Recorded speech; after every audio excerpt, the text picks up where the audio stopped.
My name is Pranav Dar. I am a data scientist and a senior editor at Analytics Vidya. I'm a bit of a data visualization expert. So you might have seen me on LinkedIn talking about all sorts of data visualization tips, tricks, and techniques. I personally love working on data visualization projects ranging from analyzing the cash flow of companies, sales and profit figures to analyzing the cricket and football numbers that are happening in the sports world. Whatever the domain is, I love working and diving into the visualization aspects. I bring almost a decade of working experience with Microsoft Excel. I've been using it ever since I got into the industry. Previously, I was working with an MNC for 5 years in their learning and development department, where we used to use Excel to create various reports, dashboards, and so on for our clients. That's why I have a rich background in reporting and BI as well. And I'm also an instructor for multiple courses on analytics vidya. So I'm part of the AIML Black Belt program. I'm one of the core instructors there. I'm part of the applied machine learning course, the Tableau course, structured thinking, and so on. Teaching is one of my biggest passions, and I love giving back to the community. That's one of the biggest reasons why I'm part of the entire instructor pool at Analytics Vidya.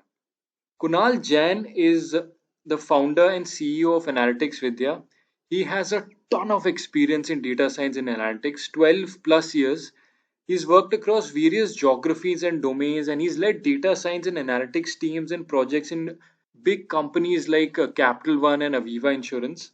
He's a data science and analytics evangelist. You'll see him talking about the various components, the various aspects of data science and BI and analytics on social media. He takes parts in webinars. He's invited to conferences, and he's one of the best people who could teach you about Excel and about the data science and analytics world. He's also worked with several clients to build their data science capabilities from scratch. And Sunil Ray is the chief content officer at Analytics Vidya. He brings over a decade of awesome experience working in the data field. He is an Excel master. He has unparalleled understanding of Excel. The way he works in Excel, the quickness and efficiency with which he analyzes data in Excel is unrivaled.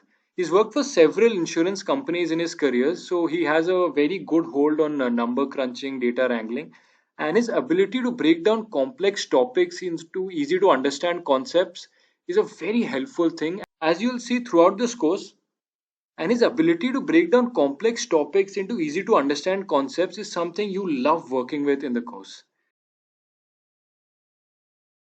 We will learn about the different components of an Excel formula, things like operators, operands, what is a function. We learn about the order of operators, basically how is an Excel formula evaluated. And yes, we will talk about cell reference as well, which includes, you guessed it, VLOOKUP. That is all part of this module. Let's start from the basics. What is an Excel formula? An Excel formula basically is a simple mathematical equation that combines operators, operands, and functions, and it returns an output. This formula that you're seeing in this slide is what a typical Excel formula looks like. So the question arrives, what is a function, what is an operator, and what are operands here? Here, sum is the function, the plus and asterisk, which is a multiplication, is the operator, and the quantity that's being operated on is the operand. So 7, 24, the range D5 to D7, these are operands. It's really that simple. Now I want to talk to you about some key things about formulas, something you should always keep in mind when you're using Excel formulas. Remember, a formula should always in Excel start with an equal sign. If you don't put an equal sign, the formula won't evaluate. It isn't a formula essentially. Next, formulas output change repeat. Next, remember that formulas are dynamic in nature. So whenever you change the value of an input cell, that will change the formula's value as well. This is helpful as well as a cautious point to note in case you casually just copy paste a value somewhere else and it might change the formula. So keep that in mind. Formulas, as I mentioned, can be copied from one cell to another, and you can perform all sorts of basic mathematical operations in Excel. And not just mathematical operations, there are a whole host of operations you can perform with Excel formulas like statistical formulas, financial formulas, string, date and time, and many others. Now that we have a grasp of what Excel formulas are, let's see how a very basic one works in Excel. So let me open up an Excel workbook. There we are. So here we have some basic information about employees' salaries. So we have these 10 employee IDs, and we have the basic salary, the allowance, and the TA, which is the travel allowance for each employee. Now we want to calculate the payout for them. Here, the formula for payout is actually very straightforward. So payout is equal to the basic salary plus allowance 1 plus the travel allowance. So it's a basic addition here. How do we do it? We already saw how to calculate the sum in the slides, right? Let's put that in action. Remember, is equal to sum. Now we want the sum of these three columns, right? Basic, allowance, and TA. So take your mouse to C4 and drag it to E4. That's it. Just press enter. And there you are. That's the total payout for employee ID A001. This is where your previous knowledge about autofill will come into play now. Take your mouse, wait for the plus sign to appear, and just double click it. And there you go. The total payout for all the employees has come up here. And with just a click of a button. It's very easy. Now I want to calculate the total of basic, allowance 1 and TA as well, because it helps the organization, helps the HR and the finance team to understand the breakdown of each of these components of the salary. So what can we do here? Well, multiple ways. You can either calculate it one by one. You can do C4 plus C5 plus C6 and so on, but that's too laborious, it's too manual. Again, we head over to the sum. So sum, move your mouse to C4, drag it all the way to C13, that's your range, and just press enter. And there you are. You have the total basic salary. And to calculate the total allowance T and the total payout, drag your mouse all the way over to F14, and there you are. So in a matter of seconds, we've not only calculated the total payout, we've also calculated the total basic, total allowance, total TA, and the total payout for each individual employee. Now imagine calculating all of this at a grand scale in an organization that has hundreds, if not thousands of employees. You can't do it manually, it'll take days, if not weeks. This is where Excel formulas really help us out. So let me head over back to the presentation. I want to take a moment to look at the type of operators and the evaluation order of operators. So Excel essentially has two types of operators. One are mathematical operators, which you're seeing in this slide. So mathematical operators like addition, subtraction, multiplication, division, percent, exponent, and brackets. And the other type of operators are comparison operators. As the name suggests, equals, greater than, less than, greater than and equal to, less than or equal to, and not equal to. But the question then arrives, how do you evaluate an expression? How do you evaluate an equation? Which operator should come first, right? Because typically you'll be working with complex equations that have all sorts of mathematical operations. You might have addition, subtraction, division, brackets, and multiplication all inside one equation. So how do you evaluate it? Well, this is how it works. Excel first evaluates items in parentheses or brackets and then works inside out. Then the formula uses the order precedence rules of mathematics. Remember BODMAS? That's how it works here. And when two items have the same precedence, Excel works left to right. Let me show you how it works in Excel. So let me just take a simple equation. Let's say 2 plus 3 inside brackets, and let's multiply this by 3. What do you think will be the output here? Remember, Excel will calculate the brackets first and then the multiplication sign. So 2 plus 3, 5 into 3 should give us 15. Let's see how it works. And that's it. It does give it 15. Perfect. Now let me switch things up a bit and make it a bit more complicated. Let's add into 3 and let's add 5 into 3. What do you think will be the output here? Take a moment, pause the video and try to figure out what could be the possible output of this equation. Well, it'll calculate the brackets first. So 2 plus 3 is 5. Then multiply into 3, 9, right? Plus 5 into 3, which is 15. So 5 into 9, 45 plus 15. So it should give us 60, right? Let's see what it gives us. And perfect. And that's how you can work with an Excel formula, and that's how it evaluates it at the back end. What I want you to do here is I want you to practice this as much as you can.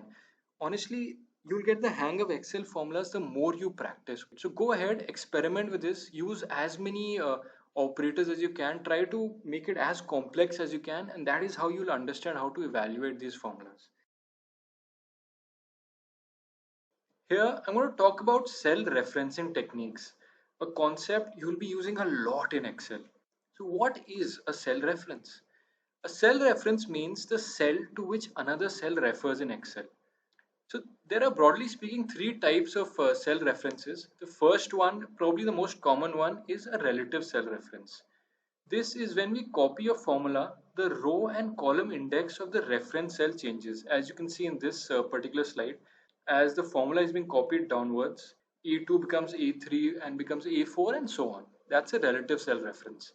Second is an absolute cell reference where neither the row index nor the column index changes. We use the dollar sign to freeze both these things in place. And don't worry, we'll see all of this in Excel soon. Finally, we have the mixed cell reference where either the row index or the column index changes when we copy a formula. Let me head over to Excel and show you all of these cell references and how they work. Alright, so we have the employee salary and payout data set here. So in the previous video, when we were calculating the sum, we saw it till this payout column, right? Now we have the increment percentage column as well. And we need to calculate the total payout after increment.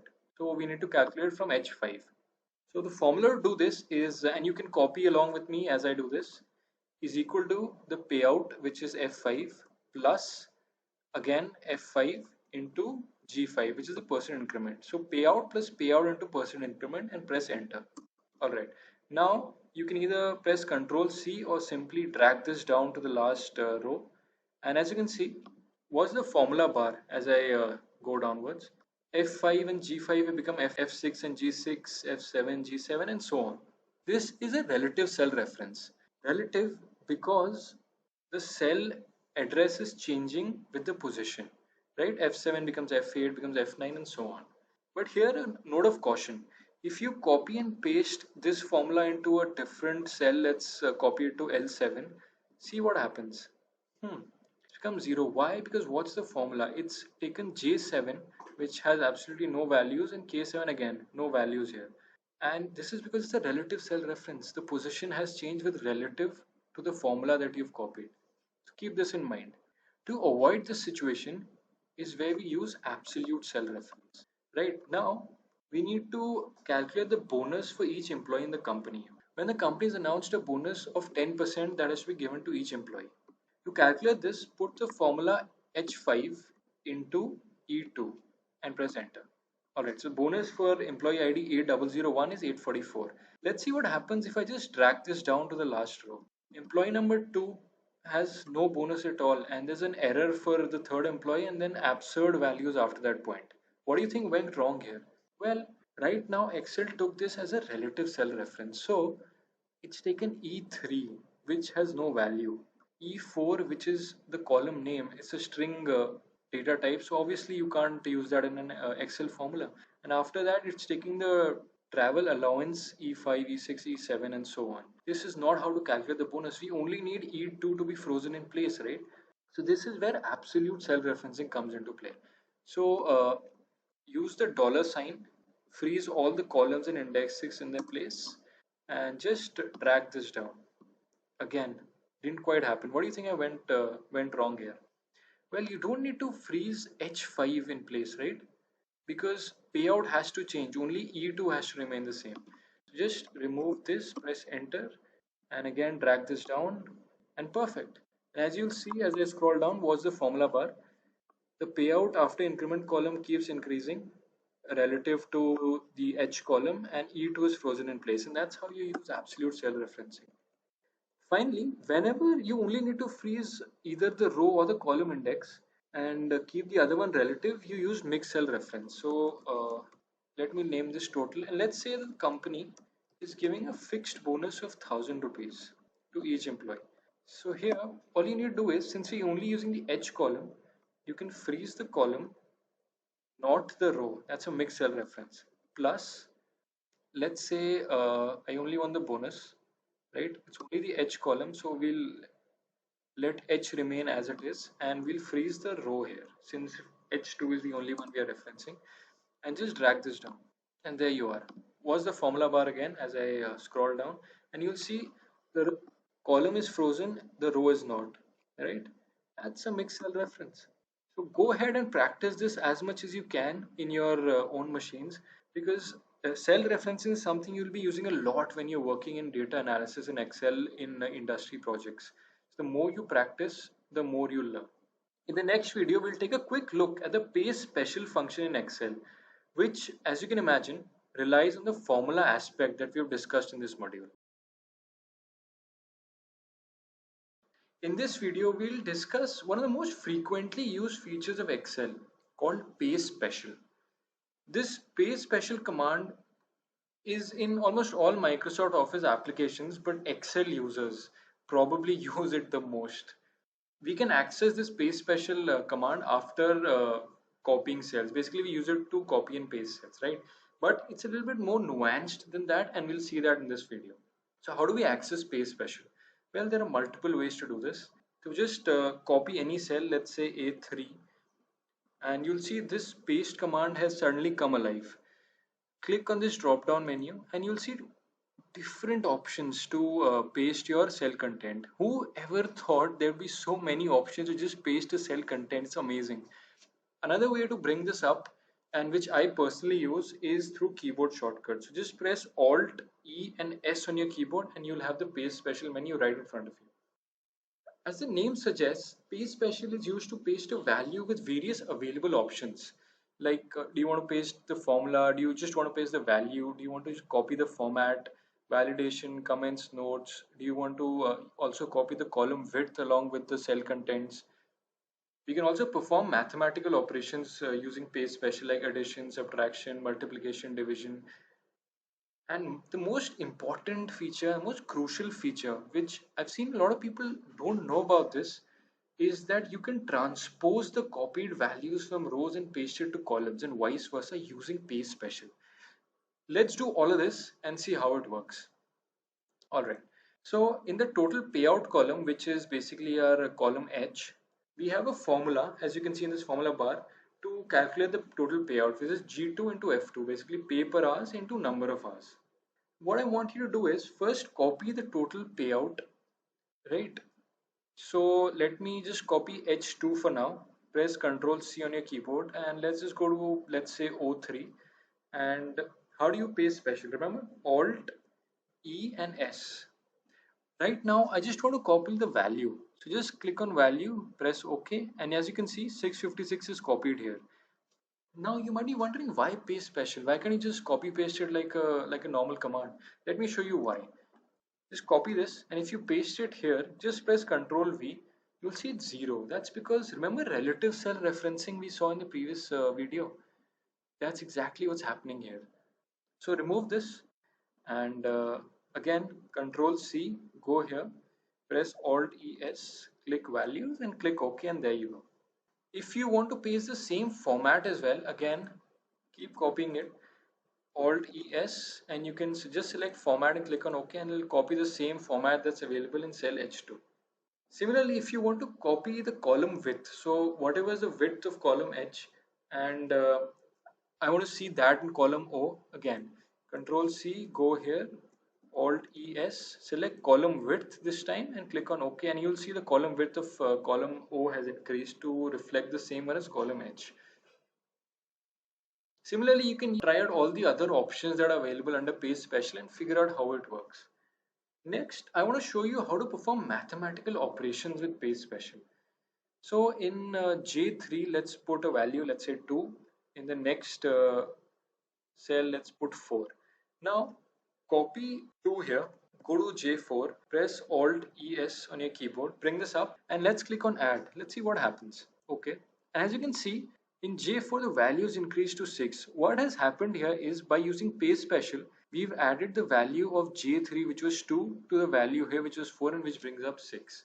Let me solidify that concept once again. Press, since this is already copied, press Alt ES again, bring this up, let's subtract it. Let's subtract 2 from 6 and we'll bring back 4. It's really that easy. You can go ahead and try out the multiplication and division options as well. Now comes a very interesting part. You're going to transpose the total payout columns to rows, right? What I want you to do is copy this entire range, select it, press Ctrl C. Let's go a little down. Let's go to D20 for example. Here, press Alt ES on your keyboard, select values since we want the values to be posted. Now tick transpose, right? And now let's click OK. And there you go, voila! Your total payout column is now in row. 20. The entire column is now in rows. Perfect, right? And just to give you an idea of how to transpose it back, how do you get a column from this? Copy the entire row, go here, press Alt ES on your keyboard, values, transpose, click OK, and there you go, it's back to columns again. That's how effective and useful it can be. This is especially useful from my personal experience when I have a ton of values in my rows and I just want to bring them all together in one column in one view. So this is where transpose comes in very handy for me. And finally, before we wrap up the video, I want to show you a different kind of page special called the format painter. When I want to basically copy the color of different cells to some other cells, a format painter comes in very handy. So let's make this row 4 a different color. Let's make it a golden color. Now I want the row number 8 to be golden as well. So what I'll do is I'll select all of this, use the format painter and just click here, and there you go. And I'll teach you a trick that a lot of people don't talk about is you don't just have to do this one by one by clicking format painter again and again. So let's say I want to do multiple rows. I want multiple rows in golden color. What I'll do is I'll double click format painter and whichever rows I want, let's say I want 11, 13, 15, 16 all in golden. That's it. Just one click and the entire color is being pasted again and again. It's really that easy and you can just untick it to remove it. Perfect, right? So that wraps up our module on getting familiar with the basics of Excel formulas, how cell referencing works, and how to use the paste special feature in Excel. In this video, we're going to talk about the various date and time functions that Excel offers. These functions are useful to return information about dates and perform manipulation with date and time. And that is something you'll be using a lot when you're performing various analytical functions. And you'll actually find that you're working with date and time features a lot in your professional career, especially when you're working in Excel. And this is something I personally feel every analyst should have a handle on. So let's get into it. So by the end of this video, you learn about the various date and time functions like day, year, date difference, end of the month, hour, network days, etc. You learn how to collect information about date and time. You'll also learn how to perform manipulation with dates and how to find the difference between two dates, such as how do you find the difference between 2 years, different months, different days, and so on. So let's first discuss how to know the current date and time. There are primarily three functions: now, date, and today. So now, as you can see, returns the current date and time. The today function returns today's date, including the hour and minute, and the date function returns the date from a user supplied year, month, and day. And you can see the syntax here. And don't worry, you don't have to memorize this. We look at this in Excel in just a quick bit. Next, how do you basically extract information about a date? These are the functions you can use to do that. You have the year, day, month function, the hour, minute, second, very self-explanatory functions. The weekday function basically tells us what day of the week is it using a numerical figure, and week num similarly tells us what week number this is in the particular year. So it goes from 1 to 53. And these are the syntaxes to do it. Again, we'll do this in Excel quickly. So let me just jump over to Excel and show you how all of this works. All right, so we have this sheet here prepared. So to calculate what date and time it is right now, the formula is very simply is equal to now, brackets open and close and click. All right, so it's 18th April 2020 and 1:46 right now while I'm recording this. And that is a very easy way to find out the date, month, year, and time right now. And if I want to find out what date or date is today, just is equal to today, open close brackets, click, and it shows me what date it is. It's 18th April 2020. Finally, if I have all of these numbers, all of these dates in different cells, all I have to do is I have to use the date column. And as you can see, Excel helpfully offers me the tooltip. So the year is 2020, select that. Month, selected. And the day, selected. Bracket close and there. So when you're working with different dates, you don't just want to find out the date today or right now. This is how you can use the date function to do it. Right, next, let's look at how to extract information about date and time.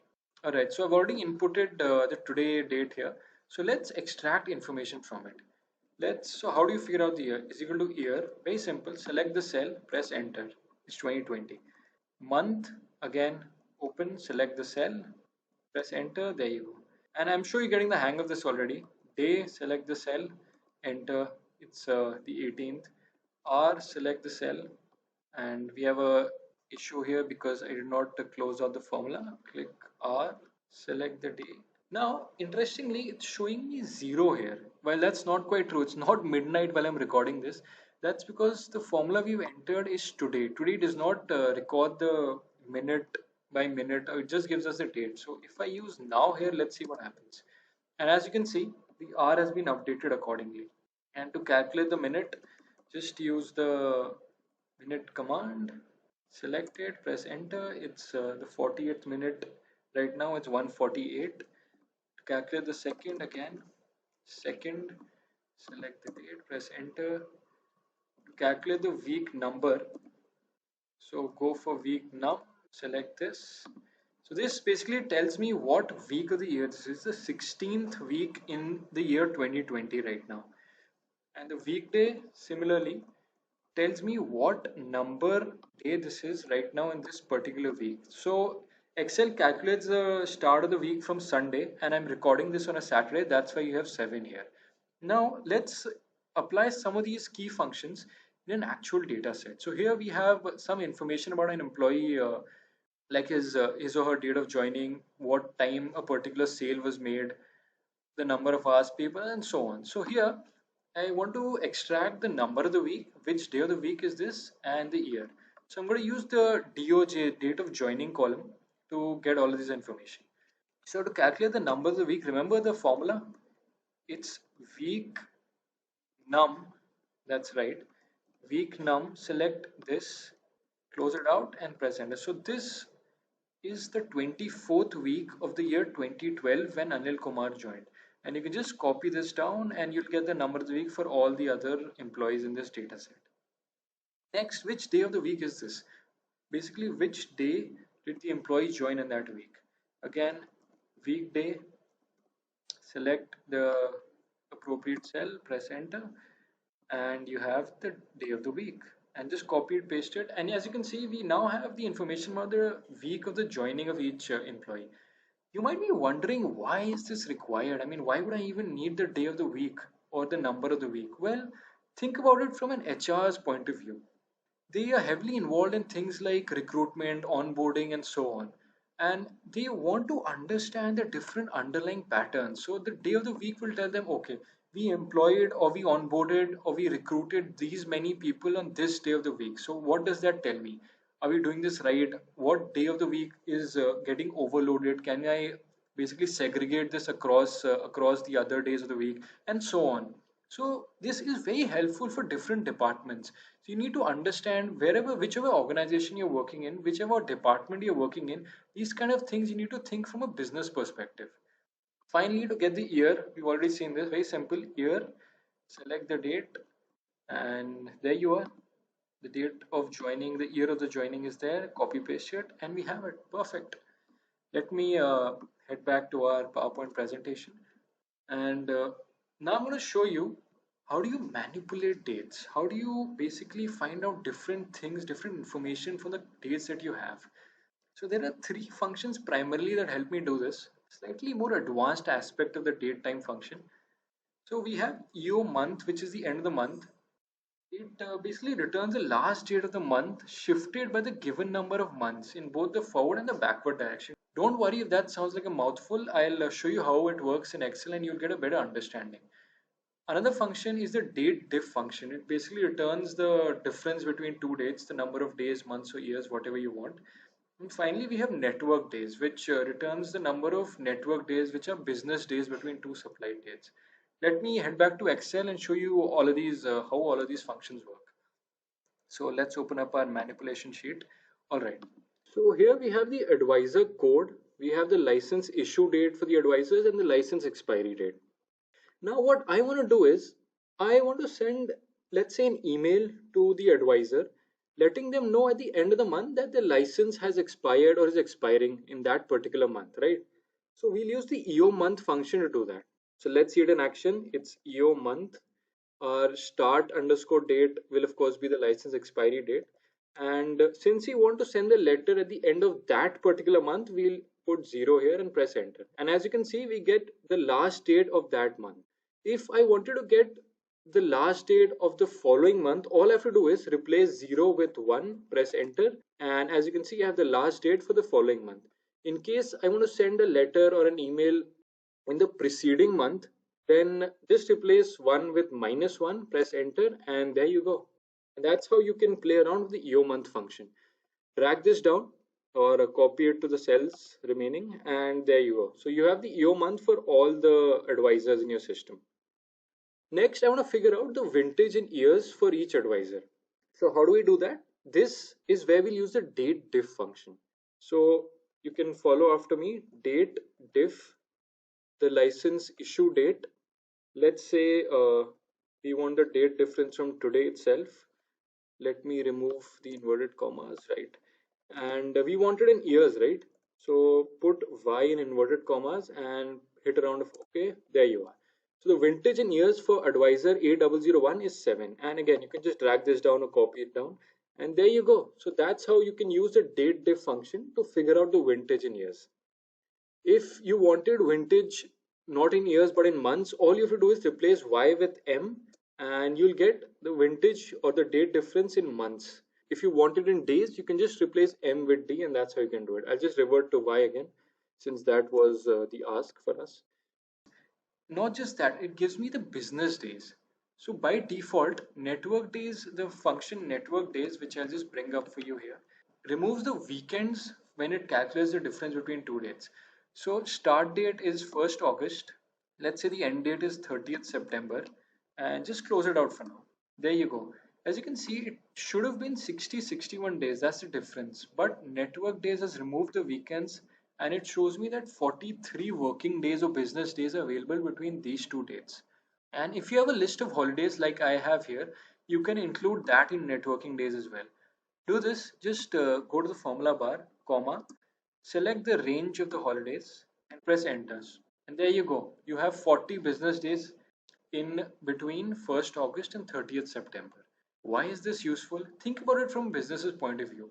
They quickly want to analyze how many working days are available between in a year, in a couple of years, in 5 years. They want to understand how much an employee has worked, for example, and all sorts of things. Very helpful when you're in the HR, if you're in finance, and so on.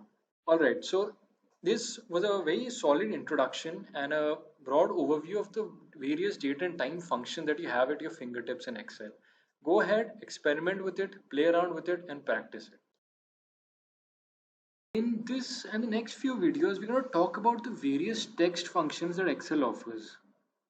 Real world data sets, when you're working in the industry, you'll often have a ton of text features that we need to manipulate and wrangle in order to get insights.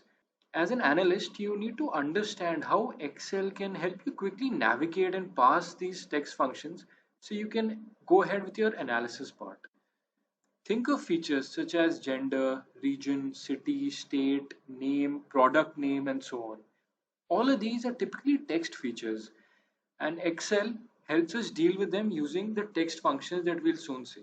So in this particular video, what we're going to do is we'll get familiar with the functionality of these functions and then we'll hop over to Excel and then see how they work. So we'll discuss text functions like left, right, mid, replace, substitute, find and search, and others. What these functions help us do is they help us perform manipulations with text data, like how do we join multiple cells that have text? How do we extract text from those cells? How do we collect information about those texts? And so on. Honestly, there are a whole host of things you can do. So, what are the names of these functions? Well, the first three that we look at are left, right, and mid. We typically use these to return characters from the beginning, the end, or at a particular position of a given text. And as you can see in this slide, this is the syntax. Don't worry about memorizing this. We'll see it in Excel very soon. Just understand that left function basically lets us extract text from the left of the cell, right, as you can imagine, from the right of the end of the cell, and mid basically helps us extract from a given position, a customized position that we input. So let's head over to Excel and see all of these three in action. All right. So here we have a data set of again of the employees, and we have their date of joining, how long they've been their department, number of hours they put in, what's their pay per hours, and so on. And of course the employee code. So we'll primarily be working with the column number D, the name for this particular video. So let's see the three functions in action. So let's input left. So as Excel tooltip tells us, input the text, which is basically D4 for us. And how many characters do you want to extract from that cell? Let's go with 4. All right. So what will happen here is the left function will start from A. That's the first position, and it will extract the first 4 characters from the left of that cell content. Let's click enter, and as you can see, we have Anil extracted. Just copy this or drag and drop this downwards, and that's exactly what's happening everywhere else. So look at this, for Preeti Kaur, the first 4 characters are PREE, right? And that's what's been extracted here. That is essentially how the left function works. Let's see the right function in action next. So again, right text, of course, is the same D4. And how many characters do we want to extract? Let me go with 5 this time. Press enter. So what do you think happened here? Well, Excel took the last position of the text or the string and took the last 5 characters. So RAMUK, basically Kumar is here. So just copy it or drag it down. And as you can see, the same results have come for the rest of the column D names. So if you look at Ayushi Sharma, we have the last 4 name HARMA here, and that's essentially how the right function works. Now comes a very interesting function called mid. So let me first show you how it works. So text again is going to be the same. Now start underscore num. Basically, where do you want the starting character to be? It doesn't have to be the first, doesn't have to be the last. So let's go with 5 and see what happens. And how many characters do you want? I'm going to say I want 6 and close it out. Let's see what happens. And let me just copy it before I explain how this function. All right. So if I take Tavish Srivastav here, for example, you can see the output of the mid function is sh space sre, right? What happened here? Well, we mentioned that we want the 5th character as a starting point. So let's count it.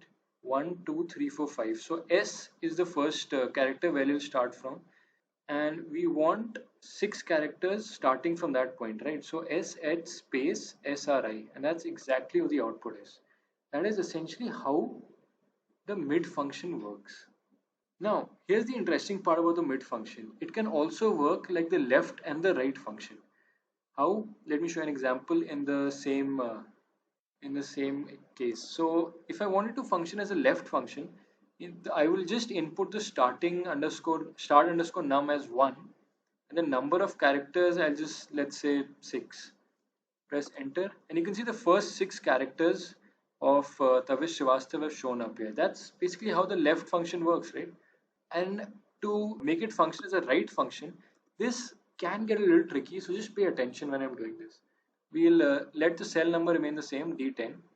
The starting number will be len, which is the length of the same cell, minus 1. And let's say I want, and let me just correct this, let's say I want the last 2 characters only. Let's see what happens.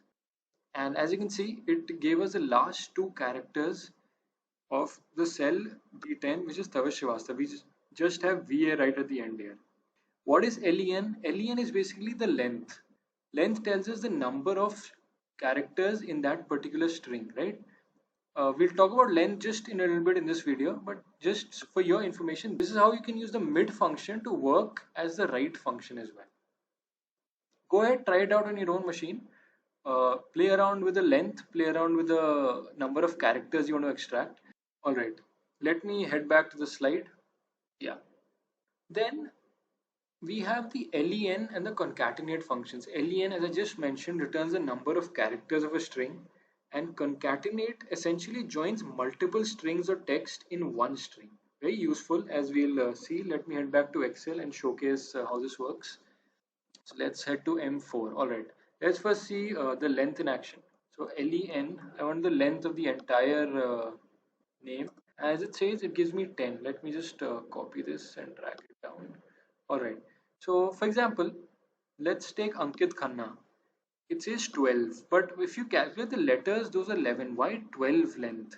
Because len also takes into consideration the space between the strings. So the length of this particular string is 12, and you can calculate for the rest of the names as well. For Preeti Kaur it's 11, for Tavish Srivastav it's 17, and so on. That's essentially how length works. And concatenate, as I mentioned, joins multiple strings. It's very interesting function. So concat was the text we want. I want Anil Kumar. And let's say I want in this particular cell to show which department that person works in, right? So comma, and let's select department, which is G4, and press enter. As you can see, we have concatenated both the strings. Now, of course, it's there's no space there. So let's add that. Let's see how to do that. Concat, all you have to do is inverted commas open, give it a space, inverted commas close, comma, and enter. And there you go, you have space there. And you can always enter some text in there as well to showcase what is the relation between the two strings that you've concatenated.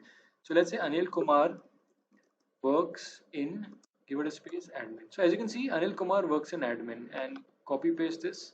And as you can see, it's populated the rest of the cells. So Amit Kumar works in sales, Kunal Jain works in support, Deepak Kumar works in admin, Ayushi Sharma works in HR, and so on. Very useful function. A lot of people these days prefer using the ampersand sign instead of concats. Let me just show you how that works too. So instead of concat here, all you have to do is Anil Kumar and admin. So G4, enter, and there you go. And to get a space again, you can do the same thing, ampersand again, enter, and there you are. That's how the ampersand works. So you can choose toggle between concat or ampersand, whichever you feel comfortable using.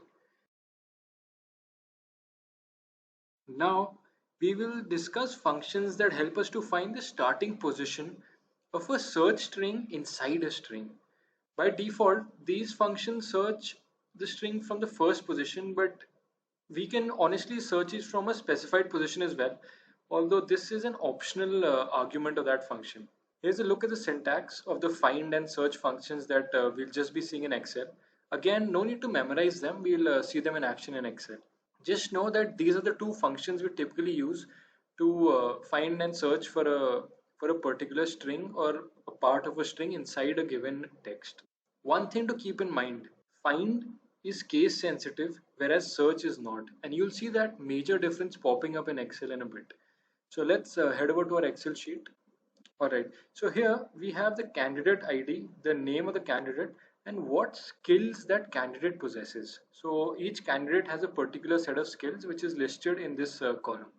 Right, so what we need to do is we need to use the find and search functions to locate Python, machine learning, deep learning, and Tableau search terms inside column number E, the skill column. So let's get going. Let's start with the find function. So is equal to find. Again, a very helpful tooltip from Excel. Find the text. What exactly do we need to find? So here we obviously need to find the Python, comma. Where do we need to find it? Is in this cell E4. And start num is essentially from which position in that particular cell do we want the text to be found. We don't need it right now. So let's close the bracket, press enter, and there you are. One means that Python is found at the very first position in this cell. That is what the find function has done. Let's just drag this down. And as you can see, Python, wherever it's present, it's only present at the first location. And this error essentially means that Python is not present in that particular string or cell. And as you can see, it is not present here, right? There's no Python here, here, here, or here. So it makes sense that the error is coming up. Similarly, let's do it for machine learning. What do we want? We want machine learning to be found. In which text? Of course, in E4. And let's close it out. And we have an error. Let's deal with that. Let's just drag this down. Interesting. I'm getting an error in each cell here. Why do you think that's happening? This is because if you'll notice, machine learning has the L in lowercase everywhere. Here, if you'll notice here, wherever machine learning is input basically in column E, it's in lowercase, especially the L. And whereas we are searching for L in uppercase.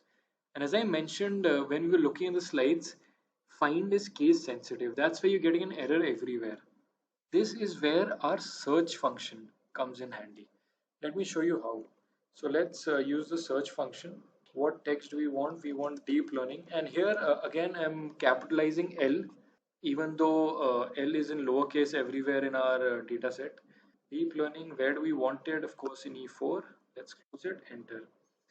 Let's drag this down. And you can see here, even though deep learning is in all in lowercase and we're searching for it in uppercase, especially D and L, the search function has still managed to find it. And 28 means that from the starting of the string, basically from S here, deep learning is located at the 28th position. That's what this is telling us. Let me replace find here with search and you'll see how it works. And there you go. You can clearly see that the search function has worked where the find function did not. And machine learning in E4 is available at the 33rd position from the start. That's basically how the find and search functions work. And to give you an idea of what the from command or argument does, so let's just put in start underscore num. So where do we want the search to start? By default, it starts right from the first position. But let's say I want to start it from the 34th. Let's see what happens.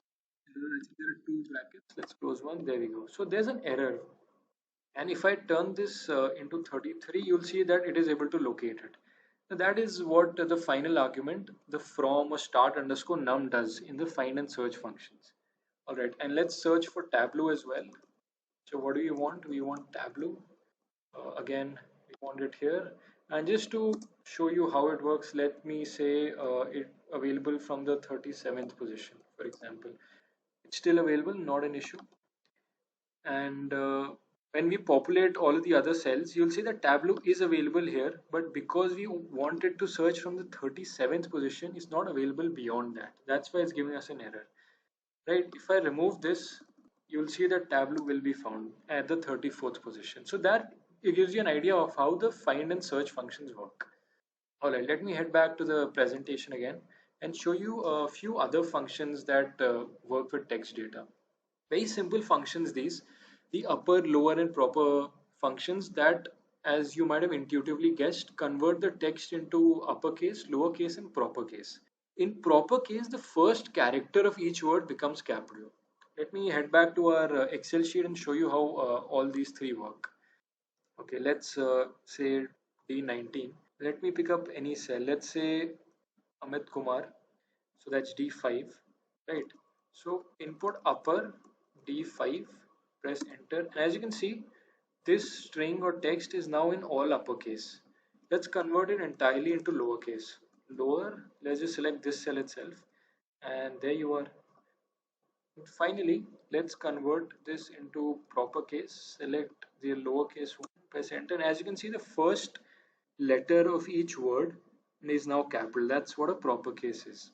Fairly straightforward stuff there. And I mentioned that find is case sensitive, right?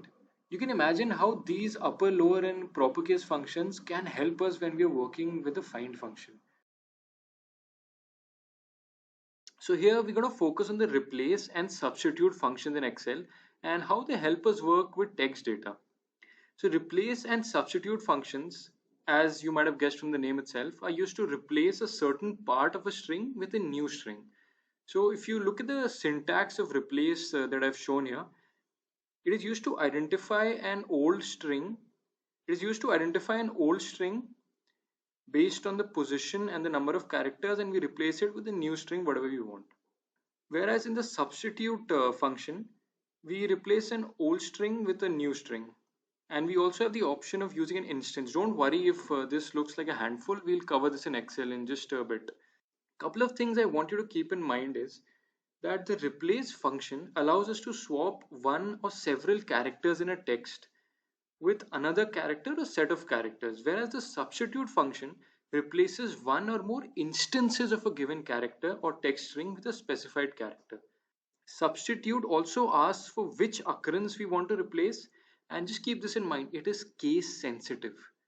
So to summarize, if you know the text to be replaced, use the substitute function. If you know the position of the character to be replaced, use the replace function. Let's head over to Excel and see both of these in action. Alright, so we have this data set with us. We've seen this earlier, except this time we also have an email ID column. And that is primarily what we'll be working with in this video. So here the ask is that the organization has decided to convert the .com to .org due to a legal reason. And we need to make this change in the database. This is where we'll use a substitute function because we already know the string to be replaced, right? So recalling the syntax, let's do that. So substitute was the text we have, that will be E4, right? What's the old text? It's .com. The new text is .org. And for now, just close the bracket. And there you are. You've replaced .com with .org using the substitute function. Now you can copy and paste it in the other cells or just double click. And there you are. You've successfully used the substitute function to replace .com with .org in the entire database. Perfect. Another wonderful use of the substitute function is that there might be times when we have a typo in the data set and we quickly want to make that substitution, or we want to basically correct that, right? Again, the substitute function comes in very handy. For example, let's take D4, Anil Kumar.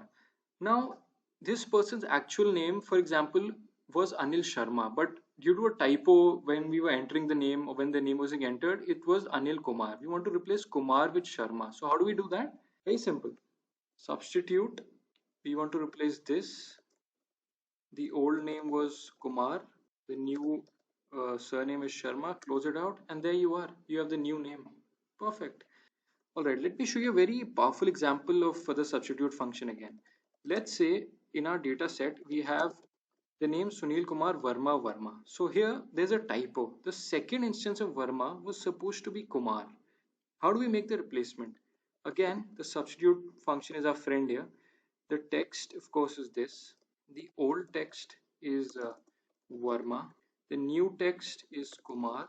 Now we have two instances of Verma. This is where substitute function helps us. Just enter 2 because you want the second instance to be replaced. Enter, and there you are. Sunil Kumar Verma. Verma is now converted to Sunil Kumar Verma Kumar. Perfect. And that is how you can use the substitute function. Alright, let's head over to our replace function now. Here, now the organization has decided to get everyone under the same domain. Right now you can see we have XYZ, RYIF, XYZ1, YOO, XYZ2 and so on. There are all sorts of domains there. We want everyone under the same domain. How do we do it? First, let's just see a basic example of the replace function. So replace, I'll use I4. What is the starting number? Let's manually count it. 1, 2, 3, 4, 5, right? And 6. So the start of the domain is from the sixth character. So let's input 6 here. How many characters do we want? We want 3, and we want to replace it with ABC because that's the name of the new domain, and click enter. All right. As you can see here, we have replaced xyz.org with abc.org. Perfect. But now you'll see why this isn't the best strategy. So just drag this down. Huh. There is some sort of error. Excel is not giving an error here because it does not understand what exactly we're looking for. But the at the rate has disappeared from most of these. In fact, all of these. What went wrong? Take a moment to think about it. You can pause the video, just pass through this function and try to understand what went wrong. Why are we not getting the result that we were looking for? Did you get it? Well, what we did was we manually calculated how many characters were required as the starting position, right? So here it's 6, but here it's actually 7. Here it's 7, here it's 7, and so on. And since it's manually taking 6, look at the formula bar, it's always 6. That's why at the rate has disappeared. And we're getting an absurd email ID, which is not really even an email ID. So we need to make a few tweaks before we can use the replace function. So this is the strategy we'll follow. First, we'll use the find function to locate at the rate in this cell. Then we'll locate .org, and then finally we'll use the replace function to make the replacement. What we're doing here basically is we're trying to find the position of the domain name by locating at the rate and .org. And as you can see, the domain name is between these two, right? So that's how the find function and the replace function combine to help us. Let's see it in action. And let me just rename this column to position of at the rate, position of dot, since that's what we'll find. And finally, we'll call this replace underscore new, right? Fine. Let's now find the at the rate sign here and just press enter. Okay, it's at the fifth position in this cell. Perfect. Just drag this down and we have the position of at the rate for each cell. Let's find where the dot is. Again, the find function, we're looking for the dot and we're looking it for it in I4. Enter. It's at the ninth position in that cell. Drag it down and we have the position of the dot as well in each cell. Perfect. Now we can finally head over to our replace function. So here we go. Replace, select the cell we want the content to be replaced for. What is the starting character? It's this plus 1, right? Because we don't want to replace and, we want to replace the character after and, so that's why plus 1. The number of characters we want to replace, well, it'll be the position of dot minus the position of at the rate minus 1. That's it. And we want all of that to be replaced by ABC. Enter, and there you are. Just drag this down and perfect. You've successfully managed to use the replace function to change the domain name of all the folks in your database. And that is how you use the substitute and replace functions. Here we'll be talking about the text and value functions. These are very straightforward functions as you'll see. The text function essentially converts a number to a given format. We use it to deal with text output that is not in the user's preferred format. As you can see in this syntax, it's just text, that's the name of the function, the number and the text format you wanted in. And the value function on the other hand, we use it to convert a text string to a number. Right, and the syntax very straightforward. Value, the name of the function, and the string that we want to convert. Really that simple. Let's see both of these in action in Excel. So let me switch over to Excel. All right. First, let's see the text function. Let's say I want to show the current date at the top of any dashboard that I'm working with in Excel. So instead of manually having to put it in, for example, this cell, this report is as of 9 April. So if you do this every day or whenever you send the dashboard or the report, you have to update the date manually. Why not automate this? So let's do that. First, let's put today's date, press enter. All right. Now let's automate this. Is equal to this report is as of, give a space, use the ampersand. Now follow after me, text. What's the value? That will be A1, today's date. And what format do you want the date in? So let's go with D, MMM, and YYYY. So I'll replicate the format that we see here. Press enter, and there you are. You've automated the entire cell, and you don't need to ever update the date again in your dashboard. Really that simple. Next, let's see the value function in action. Let me input any number. Let me say 1, 2, 3, 4, 5 here. All right. So I'll just convert this to text to show you how it works, right? So as you'll see an error here, this says number is stored as text. This typically happens when we are importing a CSV or a TXT file and we want to convert this into a number because that's essentially what it represents. This is where we use the value function. So just say value, select the cell, press enter. And as you can see, this cell which contained a number in text format is now in a numbered format. And that is basically how text and value functions work. And that brings us to the end of this particular module on date, time and text functions. Go ahead, practice all of the functions that we've covered, do all the exercises in this course, and that's how you'll pick up all of these little things and become better at them and eventually master them. And this module on mathematical functions, things are just starting to heat up and get very interesting. So in this and the next video, we will discuss mathematical functions like sum, product, round, sum if, square root, among others. What these functions help us do is they help us perform basic mathematical calculations and even some advanced ones. So we can round the number by the nearest integer, or we can add values based on single or multiple criteria, very useful thing. And we'll do a whole host of other things as well. So in this particular video, we'll be focusing on these mathematical functions like sum, product, square root, mod, and factorial. And these work exactly how you would expect them to in mathematical terms. So sum adds all the numbers given as an argument. Product multiplies all the numbers that you give as an argument. SQRT calculates the square root of a number. Mod returns the remainder. And fact returns the factorial of a number. Let me head over to our Excel sheet and show you how all of these functions work. Right. So here we have a certain employee information for an organization. We have the unique employee code, their date of joining, how long they've been with the organization, gender, department, number of hours, and paper hours.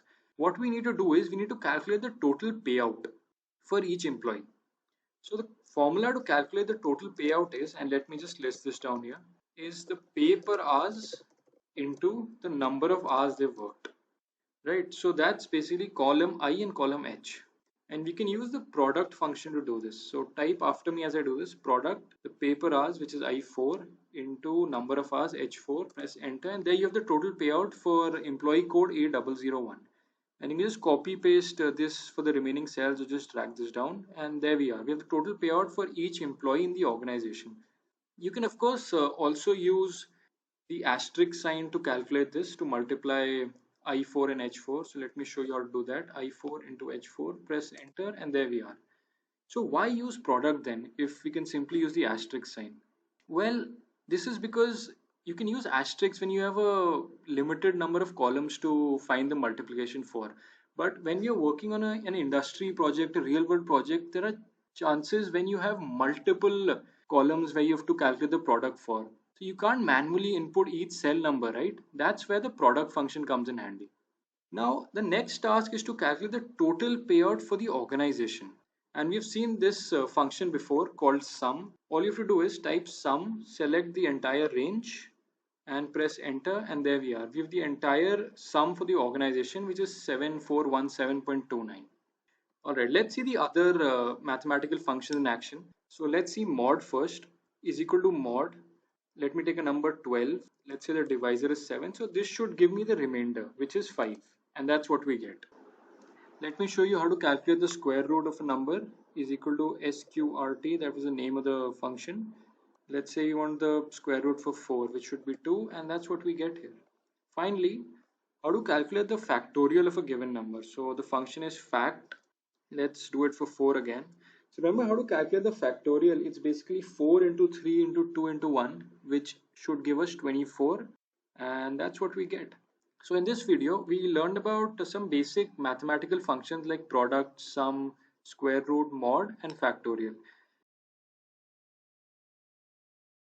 Let's continue that theme and discuss even more mathematical functions in this video, such as how do we round a number to the nearest digit, or how do we perform sum when we have certain criteria that we have to take care of.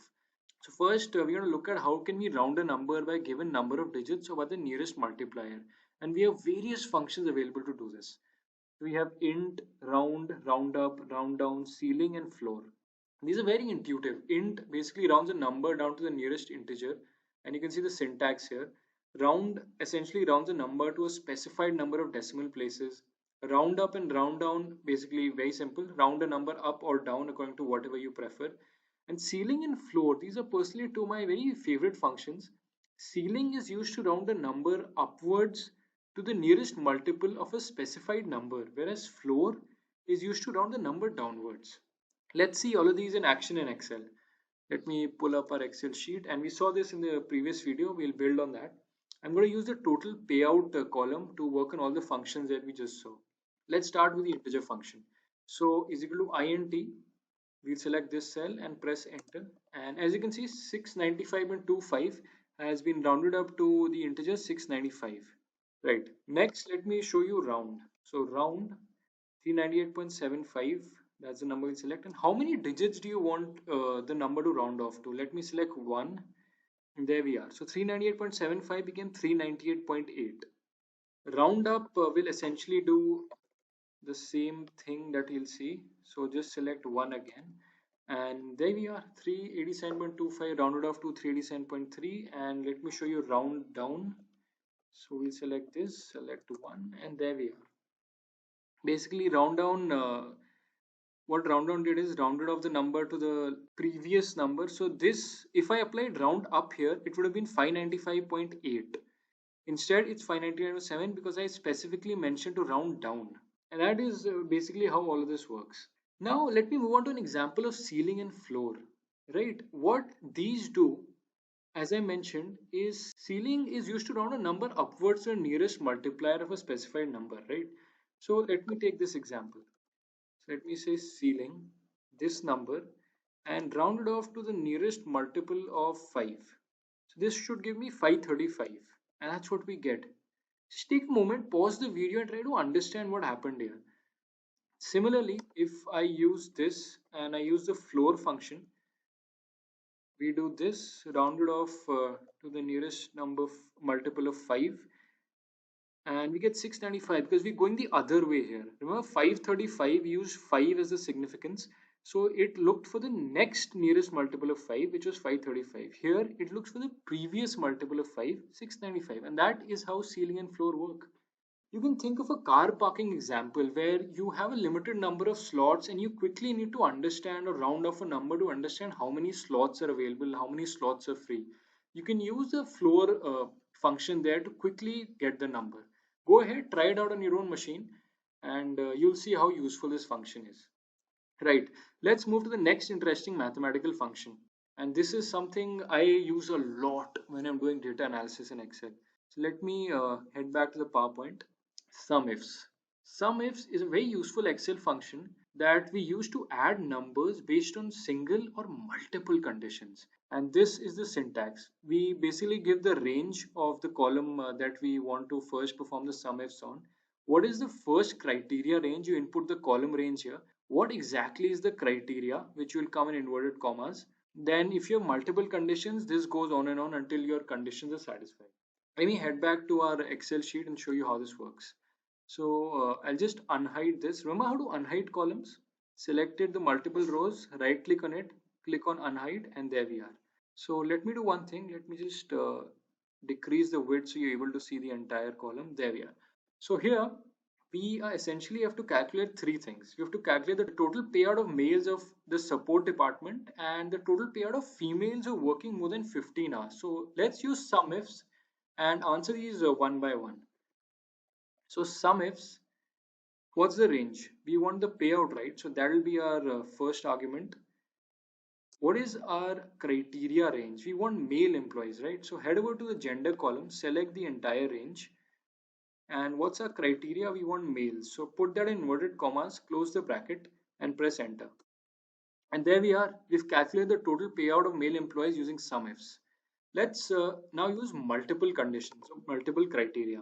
Again, SumIfs. What is the total payout? So that will be a range. What's the first criteria? That it should be a male, right? So that's the first range you'll select. The criteria is male. Now follow a similar pattern to enter the second criteria, which is you want to find out the department support. Select the entire department column, that's our range, and our criteria is basically support. Press enter, and there you are. You've calculated the total payout of males working in the support department. And finally, we want to calculate the total payout of females who are working more than 15 hours. Again, SumIfs, payout is our range. Our first criteria is female, so again we head over to the gender column. Our criteria is time is female. Second criteria, of course, is the number of hours. So select that, and working more than 15 hours, so greater than 15, close out the bracket, enter, and there we have it.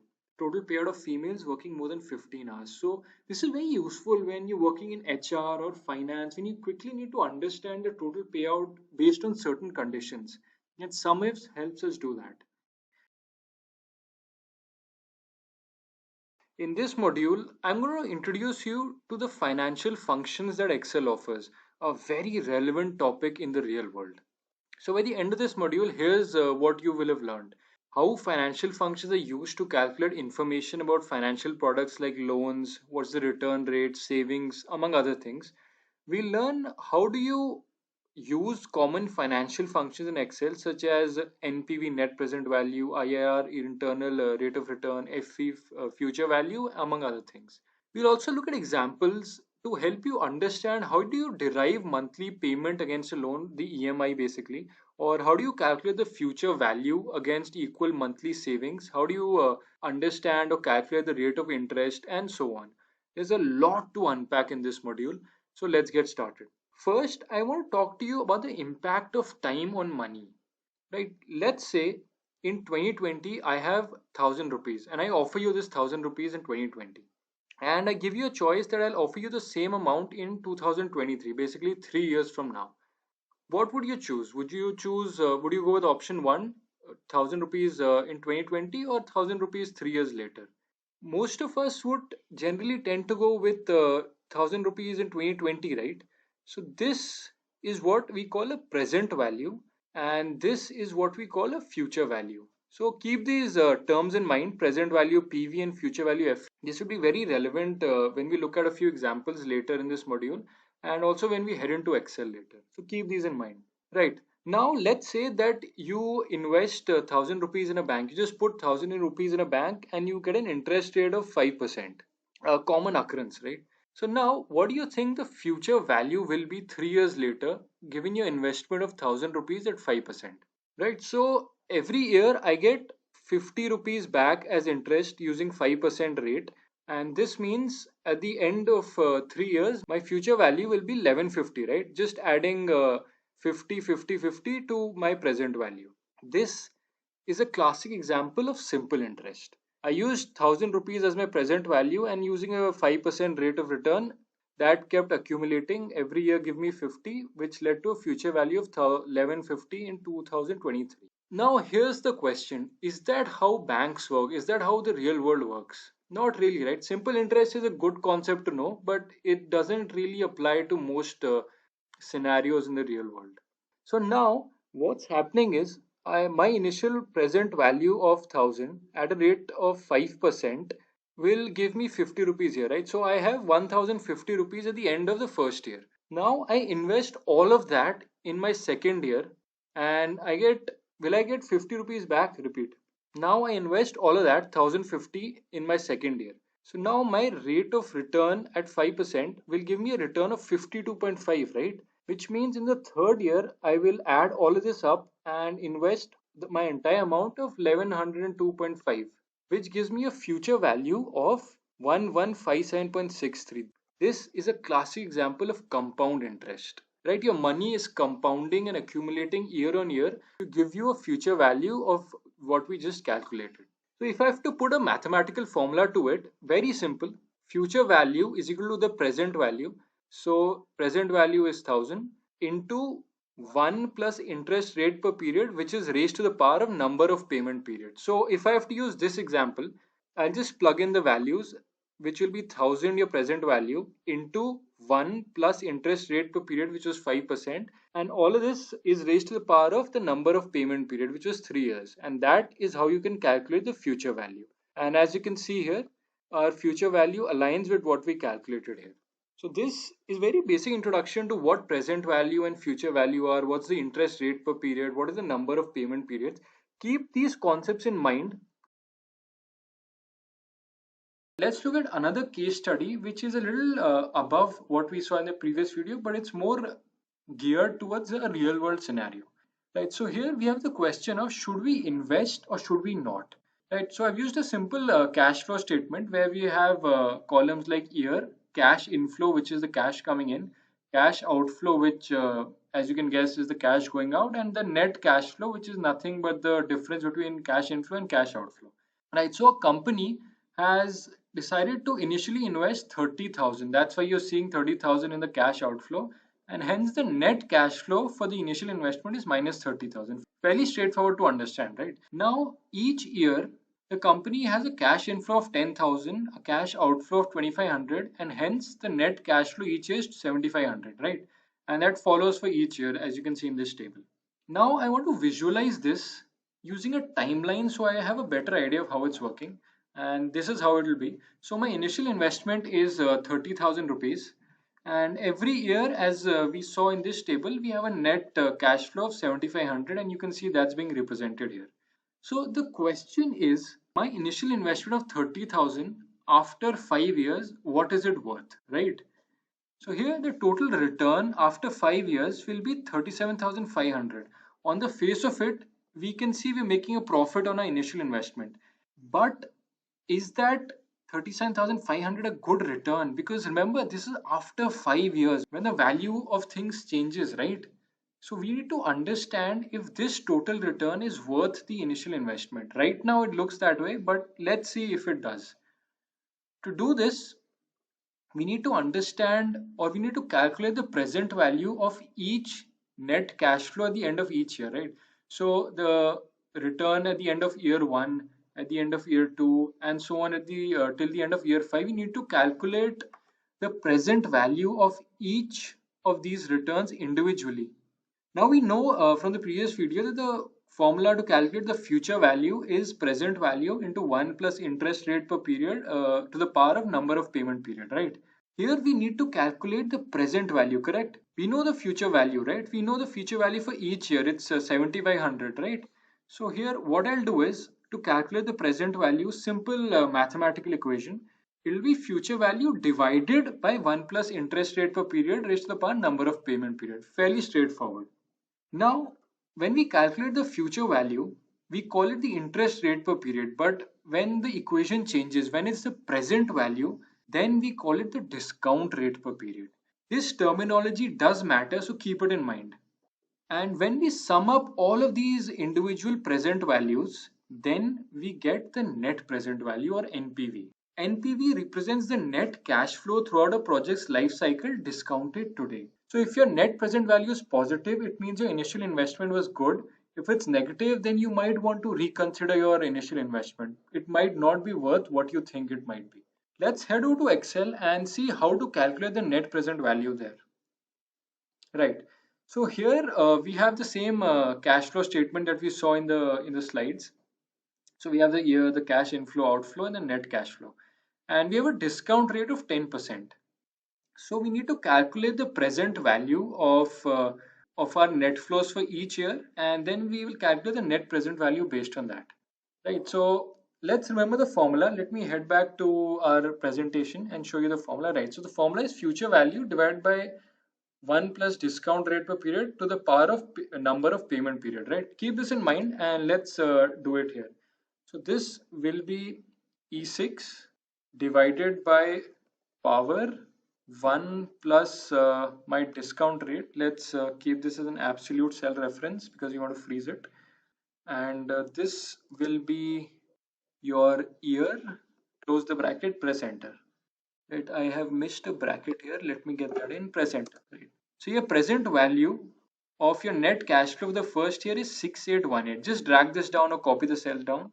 And you have the present value for each net cash flow, and you can see it diminishing with each year, right? So what is net present value? Is nothing but the sum of your present values that you calculated. So that will be sum. Drag this down, F5 to F10, press enter, and there you are. So the net present value of your initial investment comes down to minus 1569. Given that it's negative, then it means that your initial investment isn't panning out the way you thought it would, right? So you might want to reconsider it. This is a manual way to, of course, calculate the net present value. Excel offers us a formula to do it. So let me show you that formula here is equal to NPV, the net present value. This is your rate. So that is, of course, our discount rate. Then value 1, which is nothing but your net cash flow value. And close this and it'll be plus your initial investment and just press enter. And you get the same net present value that we calculated here. So that is how you can use the NPV function in Excel. Go ahead and practice this because I understand this is a concept you might not grasp the first time. It's a slightly complicated one. So go ahead, practice it out. Find any financial data set that talks about cash values. You can use this one as well and see how it works out. Play around with it. Play around with the inflow outflow values. Just change them to understand how the net present value changes along with it. Let me head back to the slide. And now I want to talk to you about a concept called IRR, or the internal rate of return. IRR is a metric that we use to estimate the profitability of potential investments. So the internal rate of return is a discount rate that makes the net present value of all cash flows from a particular project equal to zero, right? IRR calculations rely on the same formula as NPV does. So we know the formula for net present value. So that's initial investment today plus future value divided by 1 plus discounted rate into the term period plus the same thing into term period, which will be two number of years, the third year, the fourth year, the fifth year, right? So the IIR, what it does, it basically gives us a discount rate that makes the net present value is equal to 0, right? The higher a project's internal rate of return, the more desirable it is to undertake. Just keep that in mind. And why internal? Well, that's because it does not take any external factor like inflation into consideration. So let me head over to Excel and show you how to calculate the internal rate of return. And this is very straightforward actually, thanks to Excel. So is equal to IRR, and your values will be nothing but E5 to E10, the range of your net cash flows. Press enter, and there we are. So we have an IRR of 8% for this particular project. I'll reiterate what this means. IRR needs to be 8% for the net present value to be 0. That's what this represents. And that brings us to the end of this particular video. Again, I'll reiterate, just go ahead and practice this. You can look up these concepts to further understand or deep dive into how they work in the real world. But just keep in mind that you need to understand the net present value, internal rate of return, present value, and future value, because these are very, very useful and very commonly used in the financial world. In this video, I'm going to talk about a few more commonly used financial functions and show you how they work in Excel. So let's talk about them. So here we have five of them. We have PMT, rate, NPER, FV, and PV. We already know what FV and PV are, right? Future value and present value. PMT basically returns the periodic payment. Think of it like calculating an EMI, for example. So this is the syntax of payment. The rate, NPER, is basically your number of periods. So that could be in months or years. PV, your present value, and this bracket means that it's an optional field. Future value, and type. Type basically tells me if you want to calculate it at the beginning of the month or at the end of the month. Excel takes end of the month by default, which is 0, and if you want to calculate it for at the start of the month, then you can type 1 here in type. Rate is the interest rate per period. NPER, as I just mentioned, returns the number of periods. FE and PV we already discussed. So let's head over to Excel and see how PMT, rate, NPER, and FE, just how they work. Right. So here, let's say we want to buy a car that costs $16,000. Right. That's the car value. The bank is willing to finance it at a 10% yearly rate of interest for 5 years. The future value is 0 because after 5 years we will settle the amount and the loan amount will obviously become 0. We need to calculate the PMT value or the monthly EMI. So how do we do that? We just saw the formula. It's is equal to PMT, right? So there are a couple of ways to get to it. Under the formulas tab in ribbon, you can go to financial and you can just scroll down and go to PMT, right? And Excel offers you helpfully, tells you what it is about. Or you can simply just type is equal to PMT. Now we know the rate is 10%. Since you want monthly, you need to divide this by 12, right? NPER is the number of payments. So select 5, number of years to pay. Multiply this by 12 because again, remember, this is monthly. Your present value is of course the loan amount, $16,000. FV, future value, it's an optional field. We'll keep it 0 as I just mentioned. And type, we want it at the end of the month, so just keep it to 0. The last two values you can leave blank as well if you want, and just press enter. Right, so here the monthly EMI for this amount comes out to be almost $340, right? And it's negative because this is going out of your pocket. That's why Excel tells you that this is a negative value and it's going out of your account. Let me show you another scenario. Here, I have a range of rate of interest in number of years because I want to compare all of these different scenarios and understand the EMI for the same loan amount. Right? What would it be at 7% rate of interest if the number of years were 3, 4, so on. Right? And we can think of this as an EMI calculator. We'll use the PMT function again. So let's go ahead and do it. So is equal to PMT. Rate we know is this 7% for this particular example. Your number of payments will be of course the years there, 3, right? And your present value is of course the car value, $16,000. And I'll keep the last two blank because there's 0 for us. Now what do you think I'm missing here? This formula will work, but there's something that will go specially wrong if I just use this across the table. Couple of things. First, I haven't considered the monthly value, right? This will calculate the yearly amount. I want the EMI per month. So first, let's get that going. Divide this by 12 and multiply the number of payments by 12 because again, this is monthly. Next, we need to understand the cell referencing here. I can't just blindly copy paste it throughout the table because then it's gonna go haywire. I need to freeze a few things in place. Right, so let's freeze the rate column first. Put a dollar sign there. Next, let's freeze the number of years row. So put a dollar sign before 12 and let's entirely freeze the present value because that's going to remain 16,000 throughout. So let's freeze that. And now press enter. Right. So what is this telling me? This is telling me that my monthly EMI for a rate of interest at 7% for 3 years would be $494.03. Now you can just drag it across your table, drag it down, and now you have your own personal EMI calculator. How cool is that? You just used one formula, PMT here, to calculate the EMI, monthly EMI, and you just dragged it across, and now you're able to understand how the entire thing works. Perfect. Finally, I have one more scenario to show you, fairly straightforward at this point given how much ground you've covered.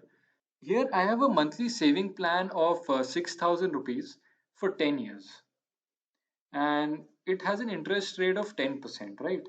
So the question is, what is the future value? Couple of ways to do this, as Excel always offers multiple options. We can either use the formula we covered in the slide to calculate the future value. We've covered this before, right? Present value into power 1 plus the rate of return and of course the number of payments, right? And that's a manual way to do it. You can of course follow that for each value and then sum it up in the end and calculate the future value, or you can use the very simple formula Excel offers, which is FV, future value. What is your rate? That will be 10%. Number of payments will be 10, and we're not using monthly here because we're not calculating the monthly future value. We just want it together, no months involved in this case. Your PMT will be 6,000 and that's it. Press enter and there you are. You forgot one thing, is that your PMT value, your payment value will be minus here because it's going out of your pocket, right? Your yearly investment. So always remember to put a minus in front of it. Now press enter. Right, now the future value of your investment after 10 years, investing 6,000 per year would be 95,625 rupees. So that's how you can understand and use future value in Excel. That brings us to the end of the financial functions module. Go ahead, practice what we've learned. There's a significant amount of concepts that we covered, so it'll take you some time to truly master it, but the more you practice, the more you read about it, the more you do it in Excel, the better you'll get. Let's look at very interesting set of functions, VLOOKUP and HLOOKUP. These are one of my personal favorites. So let's start with a case study. You are a marketing manager of an insurance company, First Insurance. You are expected to show a marketing plan to your management by end of this week. As a first step, to create this plan, you want to understand who are your customers and what are they buying. Which customers are buying what kind of products. How do you go about doing that? Well, you look at the existing data. So your existing data is available in three different data sets. The first data set has policy details, the second data set has customer details, and the third data set has product details. Now, in order to analyze this data set, you will actually need to combine these three data sets to form something like this, where you have all the values in a single table. How do you go about doing that? Well, let's look at it. So you have customer ID in policy details and a few other fields like product ID. This customer ID can be looked up in the customer details table. So in this particular case, the customer's name is Joe. He is a 33-year-old male who lives in London. You join the second table, product, with the product ID. So that's a protection product. So by combining these three tables, we get end-to-end information about the customer. So you now need to do this for the entire table. How do you do it? Well, this is where VLOOKUP and HLOOKUP will come to your help. So let's quickly look at their syntax. We'll start with VLOOKUP first and then we'll move to HLOOKUP. So let's take an example to start with.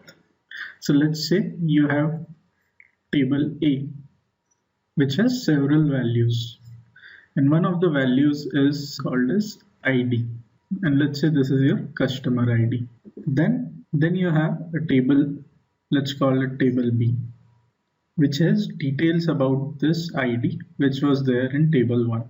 For each ID, let's say there is a variable var which has values x, y, and z for corresponding values of 1, 2, and 3. Now, what you need to do is essentially combine these two tables using the ID as ID and create a new table which would have the same set of values which were there in table A, then ID, let's say 1, 2, and 1 again, and then the remaining values from table A. Finally, variable var from table B. So var corresponding to 1 was x, corresponding to 2 was y. So this is essentially the outcome which you want. In this particular example, we would refer to table B as reference table or table array, right? So let's look at various parameters which are mentioned in this syntax. So lookup value is essentially the value of ID which you want to look at. So in this case, it is the value 1, 2, 1, which is there in this column. Table array, as I mentioned, refers to this table. Column index number essentially refers to the column number in the reference table. So in this particular case, your index number is 2. And range lookup for the purpose of this course should be set to 0, which means the exact match. So now let's go and do this on an Excel sheet. So now let's look at a live demo of VLOOKUP and HLOOKUP. So this is the same data set which was shown to you in the presentation. So to start with, let's join policy details and customer details through customer ID. So the values which I need in these columns is name, gender, age, and then city. Apart from this, I'll need the product type, which will come from the third table, right? So to join the first two table, let's start with VLOOKUP. So what is the lookup value? The lookup value is A3. The table array or the reference table in this case is the entire customer details table. I'll change this to absolute referencing so that I can drag and drop the same formula to other places. Since I need name, this would be column number 2 and 0 for absolute match. So as you can see, customer ID 1 refers to Joe. That name comes over here. I'll just copy the same formula in all the remaining sheets and all the names get populated. For gender, I'll just need to make a few changes in this formula and then I can use it for gender. So I'll need to change this to A3 and this to 3 and you get gender. Similarly, you can get age, city. So now the only value which is remaining is product type. In order to get product type, we'll need to use HLOOKUP. The reason for that is because your product ID and product type table is laid out horizontally. So HLOOKUP stands for horizontal lookup. So again, lookup value would be product ID in this case. Table array would be this table. Again, I'll just convert it into absolute referencing. Row index number would be 2 because I want to pick up product type. And again 0 for absolute match. So I'll just drag and drop this for the entire table. So this is the final joined table. Hopefully you enjoyed this video. As I mentioned at the start of this video, VLOOKUP and HLOOKUP are one of my favorites and something which you will use a lot in day-to-day activities. Now let's look at some advanced lookup and reference functions in this and the next video. So we'll explore concepts like how do you return the relative position of a value in a given range? How do you reference a cell based on row and column numbers? How do you access a cell based on cell reference input as a string? How do you expand the cell or range, move it by a given row or column? And finally, how to look up values from left of a search column, something that VLOOKUP cannot do. First, let's look at the match function. This helps us find the position of a search value in a table or a range. It's quite similar to VLOOKUP. The difference is that VLOOKUP returns the corresponding value against the search value, whereas match returns the position of the search value. Look at the syntax of match here. We have arguments lookup value, lookup array, and match type. And match type can be of three types. It can either be -1, which means return a match with exact or higher value, 0, a match with exact value only, and 1, which means return a match with exact or lower value. Match becomes truly powerful when we combine it with the index function, as we'll see in the next video. Just one thing, keep in mind that match is not case sensitive. Right, let's head over to Excel and understand the match function with example. All right, so we have the employee data set here. And first of all, I want to know the date of joining for a couple of employees, A004 and A006. So we'll use the VLOOKUP function. You will be familiar with it at this point, so you can go ahead and do it as I do it. So what is your lookup value? That's our employee code. Table array is of course both these columns, employee code and date of joining. I'm going to freeze them because we'll be using this formula for the next employee as well. What's our column index number? That's 2 since you want the date of joining. And I want an exact match, so I'll say 0 and press enter, and there we are. So the date of joining is 21st October for A004, and we can verify it here, it's correct. Just drag this downwards, and for A006 we have the date of joining is 2nd August. So our VLOOKUP formula worked to perfection. Next, we need to find the position of these employees in the table range. That is where we use the match function. So it goes match. Our lookup value is the employee code. Our lookup array is this range. I am going to go ahead and freeze this because we'll be using it for employee A006 as well. And our match type is, I want an exact match, so I'll say 0 and I'll press enter. And there we are. So match has returned position 4 for this employee in this particular table. And that's correct. And let's drag this down or copy the cell down. And there we are. So match has returned the position of A004 and A006 in the given range, which was this. This is not the row number in Excel. Keep that in mind. Now I'll go ahead and unhide these columns that I wasn't showing till now. So what I want to do here is I want to find the position of these lookup values in this range. I want the position, right? This is where we'll use the match function again. And if an exact match is not found in this range, then I wanted to return the higher number, the next higher number. Right, so let's go ahead and use the match function. Match, our lookup value is of course M6. Our lookup array will be the range 1 range. And match type. Now I want to return the position of the next higher number if the exact match is not found. Remember the match type, it will be -1. Yes. Press enter and there you are. So 5, as you can see, is not available in this range. So what our match function did is it looked for the next higher value, which was 15.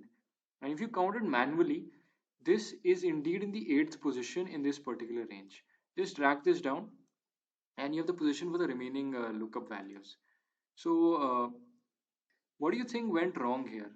Right, I did not freeze the cells in place, and that's why we're getting an error here. So let's go ahead and freeze this in place. And this is just to show you how important this is when we are performing any cell referencing.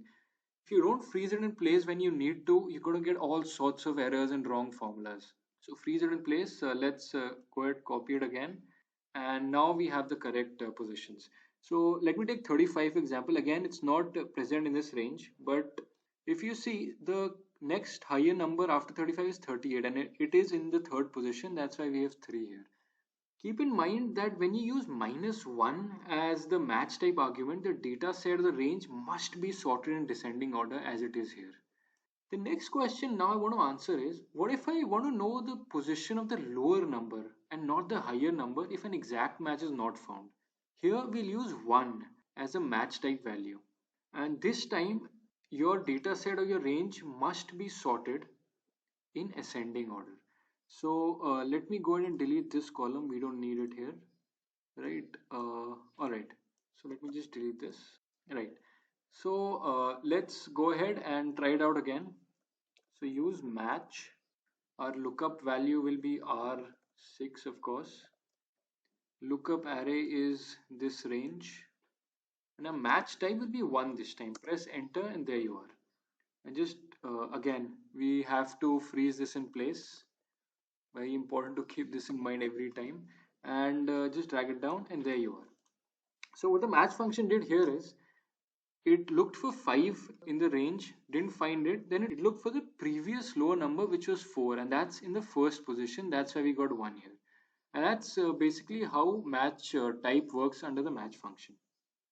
As I mentioned earlier, and I want to reiterate here, the match function individually might not be very helpful, but when we combine it with the index function, it solves a great many problems. One of the examples, as I mentioned at the start of the video, is when you have to look up a value from the left of a search column, which you can't do with VLOOKUP. Now, I want to look at one of the most powerful functions in Excel called the index function. The index function basically returns a value or a reference of a cell which is at the intersection of a given row and column number of a given table. Right? The index is a much more useful function when we combine it with other functions, such as, you guessed it, the match function. I personally believe that it helps in solving a lot of complicated problems very easily. And once you practice it, once you have a good command over it, you'll definitely find yourself using it more often. So let's look at the syntax of the index function. Very straightforward.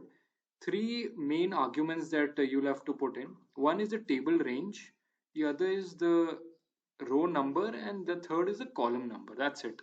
Let me head over to Excel and show you how the index function works in a practical scenario. Right, so here we have a certain range and we have a lot of numbers there. Our ask is to access the value of the fourth row and the second column in range. Right, so we want the fourth row in range and the second column, this one. So we want 22 and we'll use the index function to extract it. So index, our array of reference is the entire table range.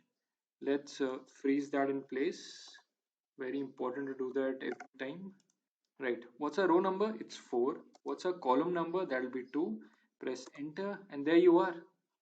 You've used the index function successfully and extracted the required value. That's basically how you use the index function. Now, I want to show you another example of an index function, a slightly more nuanced and advanced example.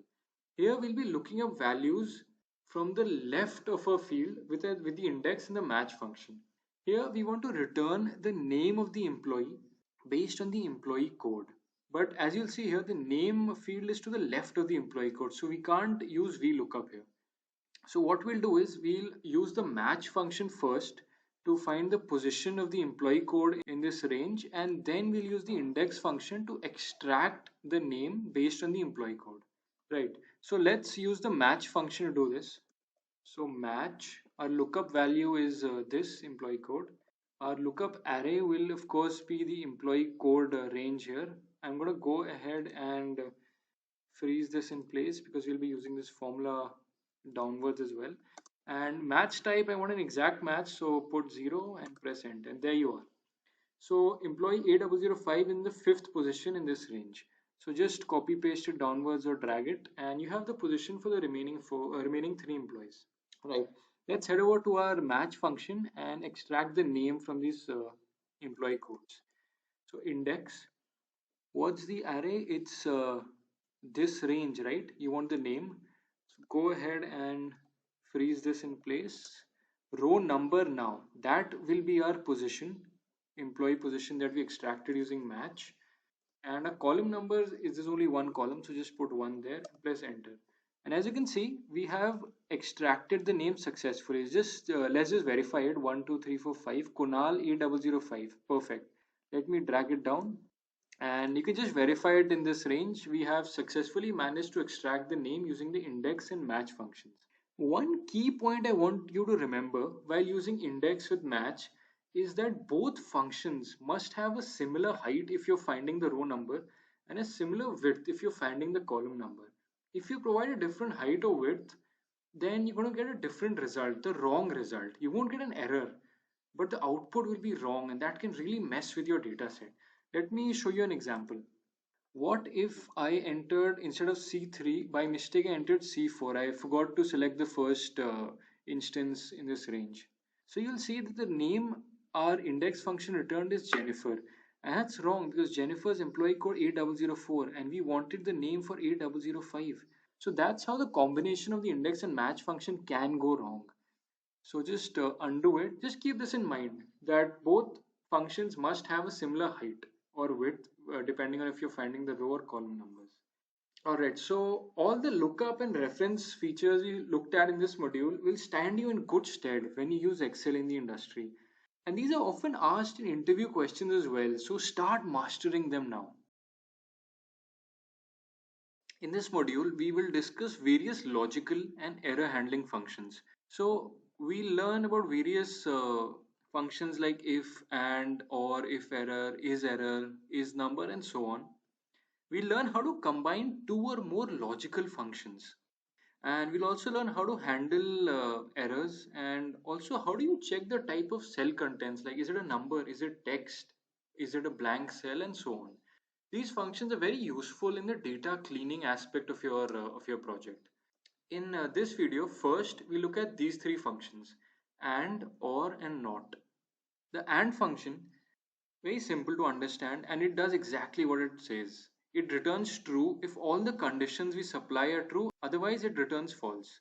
The OR function returns true if even one of the conditions is true, and not basically changes false to true and vice versa. And we'll see all of these three in action in Excel, and this is the syntax for all three of them.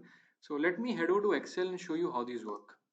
Right, so here we have the employee data set with these variables: e-code, gender, department, actual hours, target hours, paper hour, and percentage. This is column basically tells me how close the employee is to achieving the target number of hours. As you can see, D3 divided by E3, actual hours divided by target hours. So that's all this column is telling me. Right, so let's take these functions one by one. First is the AND function. Right, so here I want to identify females who belong to the admin department. So we have two conditions here. We have one for gender and the other for department. So let's validate these two conditions. The formula to do this is and first condition is of course the gender, which should be female, and the second is that department should be admin. Right? Just press enter and you'll get false. This is because even if one of the two conditions does not meet the criteria and returns false, both of the conditions should meet it. And as I drag this down or copy the content, you'll see except one, all of the others are false. So here you can see both the conditions are being met, female and admin, and that's how and works. Next, let's look at or. Right here, if either of the conditions is true, either it's a female or the person is working in admin, it will return true. Let's see it in action. Or, that's the name of the function. Again, we'll follow the same logic. B3 is equal to female, and the second is of course C3 should be admin. This is or, press enter and true. Why is it true? Because one criteria did meet what we are looking for, which is the department is indeed admin. That's why we get true. Just copy paste this to the other cells or drag it down. You'll see a bunch of true returns here. That's because at least one of those conditions, if not both, are being met. And that's basically how OR works. And if you are looking to get numerical values here instead of true and false, very simple, just multiply this by 1 and you'll get what you're looking for. Right? Just all I did was using the AND formula, I just multiplied that by 1 and I get 0 if it's false and 1 if it's true.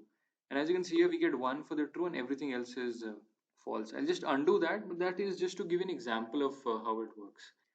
And finally, we have the not function. So just follow after me. Not basically returns true if a particular expression was false. It goes the other way. So let me just take this as the argument, press enter, and you'll get true because it was false here. And when you drag it down, and just one false here because this was true. That's how the not function works. Now, where do you think these functions are useful?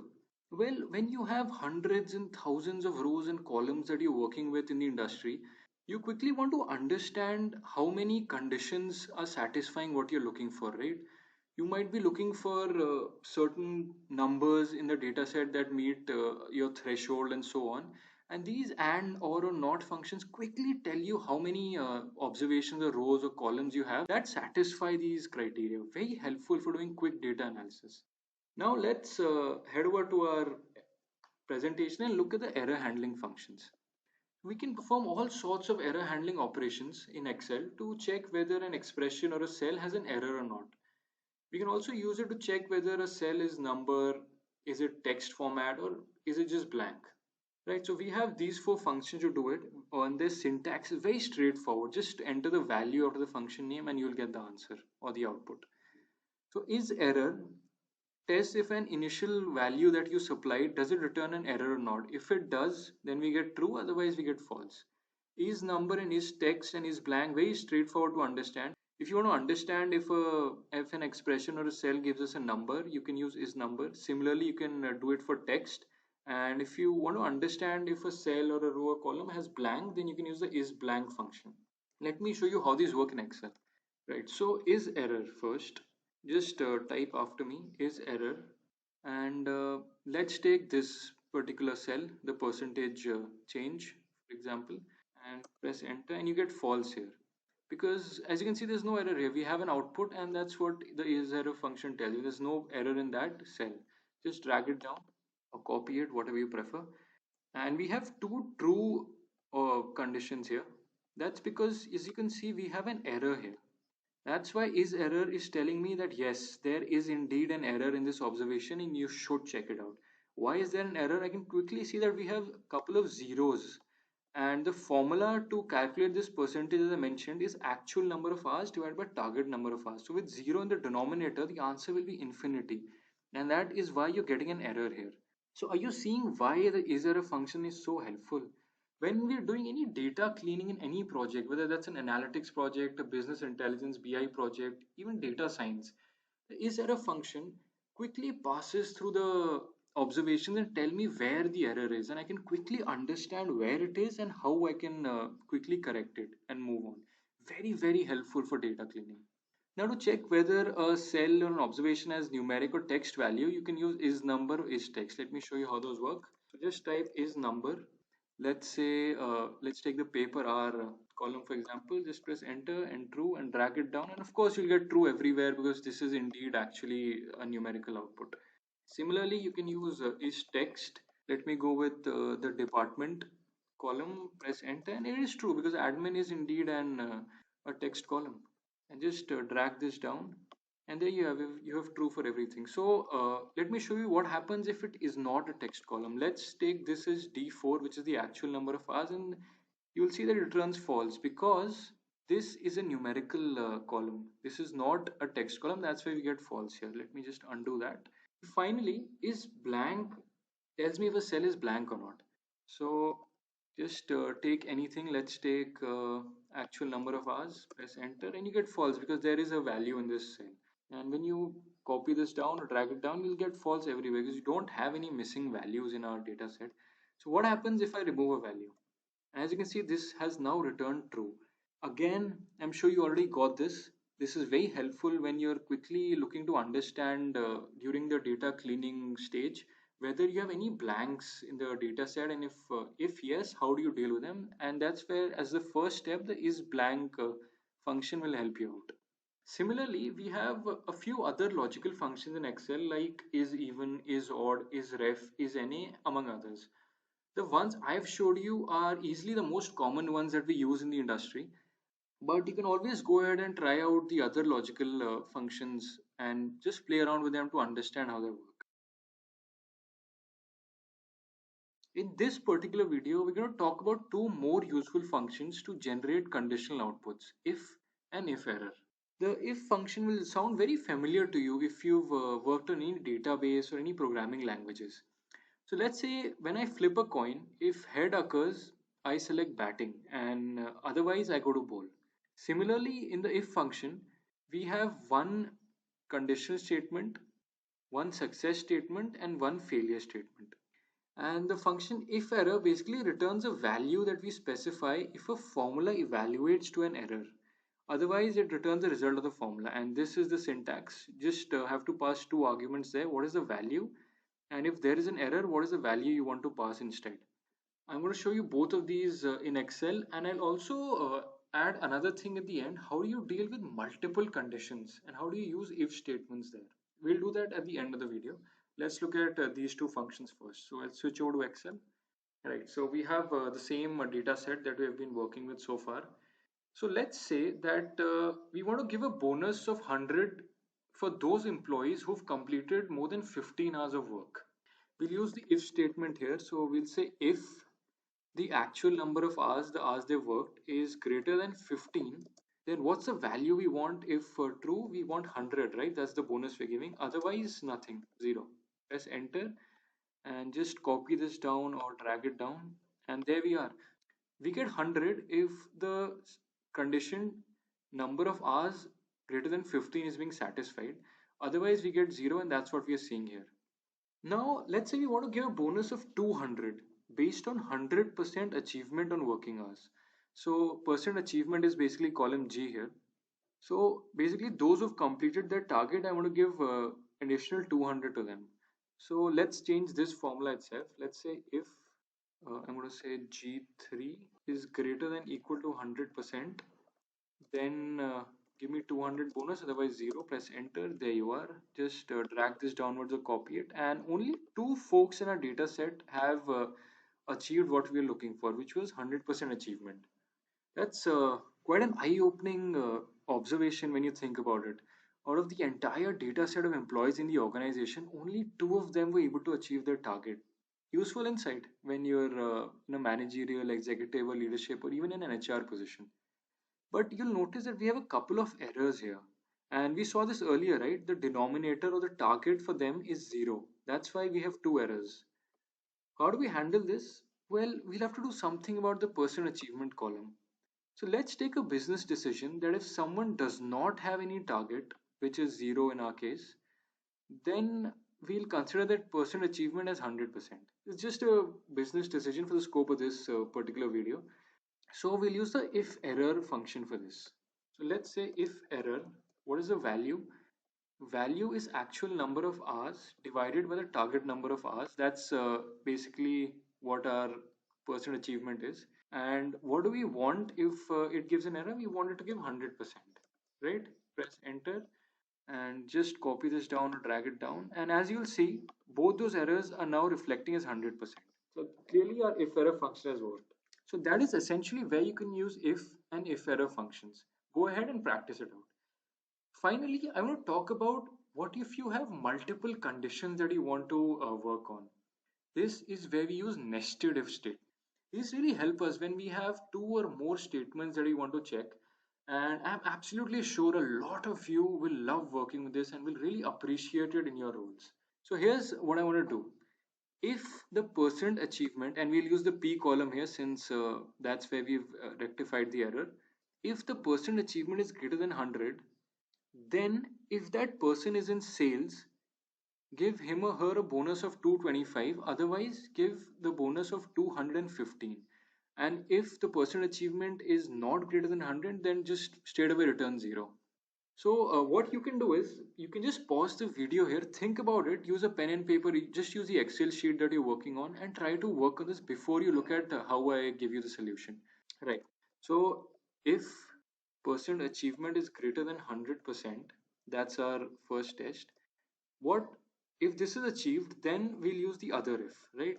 If the department is equal to sales, then give him or her a bonus of 225, otherwise just give a bonus of 215. And if percent achievement rate is not greater than 100%, then just return 0. And there you are. Just press drag this down or copy it downwards, and there you are. So only two folks in the entire data set, in the entire organization, have worked more than 100%, repeat, have more than 100% achievement, and they were not in sales. So that's why they get 215 as their bonus. Nobody in sales achieved greater than 100% achievement. That's why they get absolutely nothing here. And that is essentially how you can work with multiple conditions and use nested if in Excel. Go ahead, try it out. And if you have any questions or insights to share, use the discussion forum of the course. I'll be very happy to connect with you. This module is all about the various statistical functions in Excel. This, I'm sure, will appeal to the inner data analyst within you. These statistical functions are useful for generating inferences about the data set, like what's the average, what's the largest value, what's the third largest value, how many people are below the sixth largest or smallest value. These are very important in terms of a data analytics profile. So here in this module, we'll discuss a ton of things. We'll talk about various statistical functions like average, minimum, maximum, standard deviation, count ifs, and so on. We'll also talk about things like how do you count values in a table based on one or multiple criteria, or how do we calculate average or numerical values based on single or multiple criteria, among other things. There's a lot to unpack here. So let's dive right into it. First, we'll look at how do we basically find out the minimum or maximum value, or how do we find out the largest, the smallest value in a given data set. Let me head over to Excel and show you how to do that. Right. So here again we have the data set about employees and their various features. So now we'll be looking to answer these questions. What are the minimum number of hours? What are the maximum number of hours? What's the third smallest value for number of hours and the second largest value for the same column? So as you can see, we'll be dealing with column F here, number of hours. So let's dive right into it. So to calculate the minimum number of hours, very simple. MIN is the function. Select your range, which is our number of hours column, and press enter. And there we are. The minimum number of hours is 12.33 in our data set. And to calculate the maximum, again, just max, that's the name of the function. Select the range and press enter, and there we are.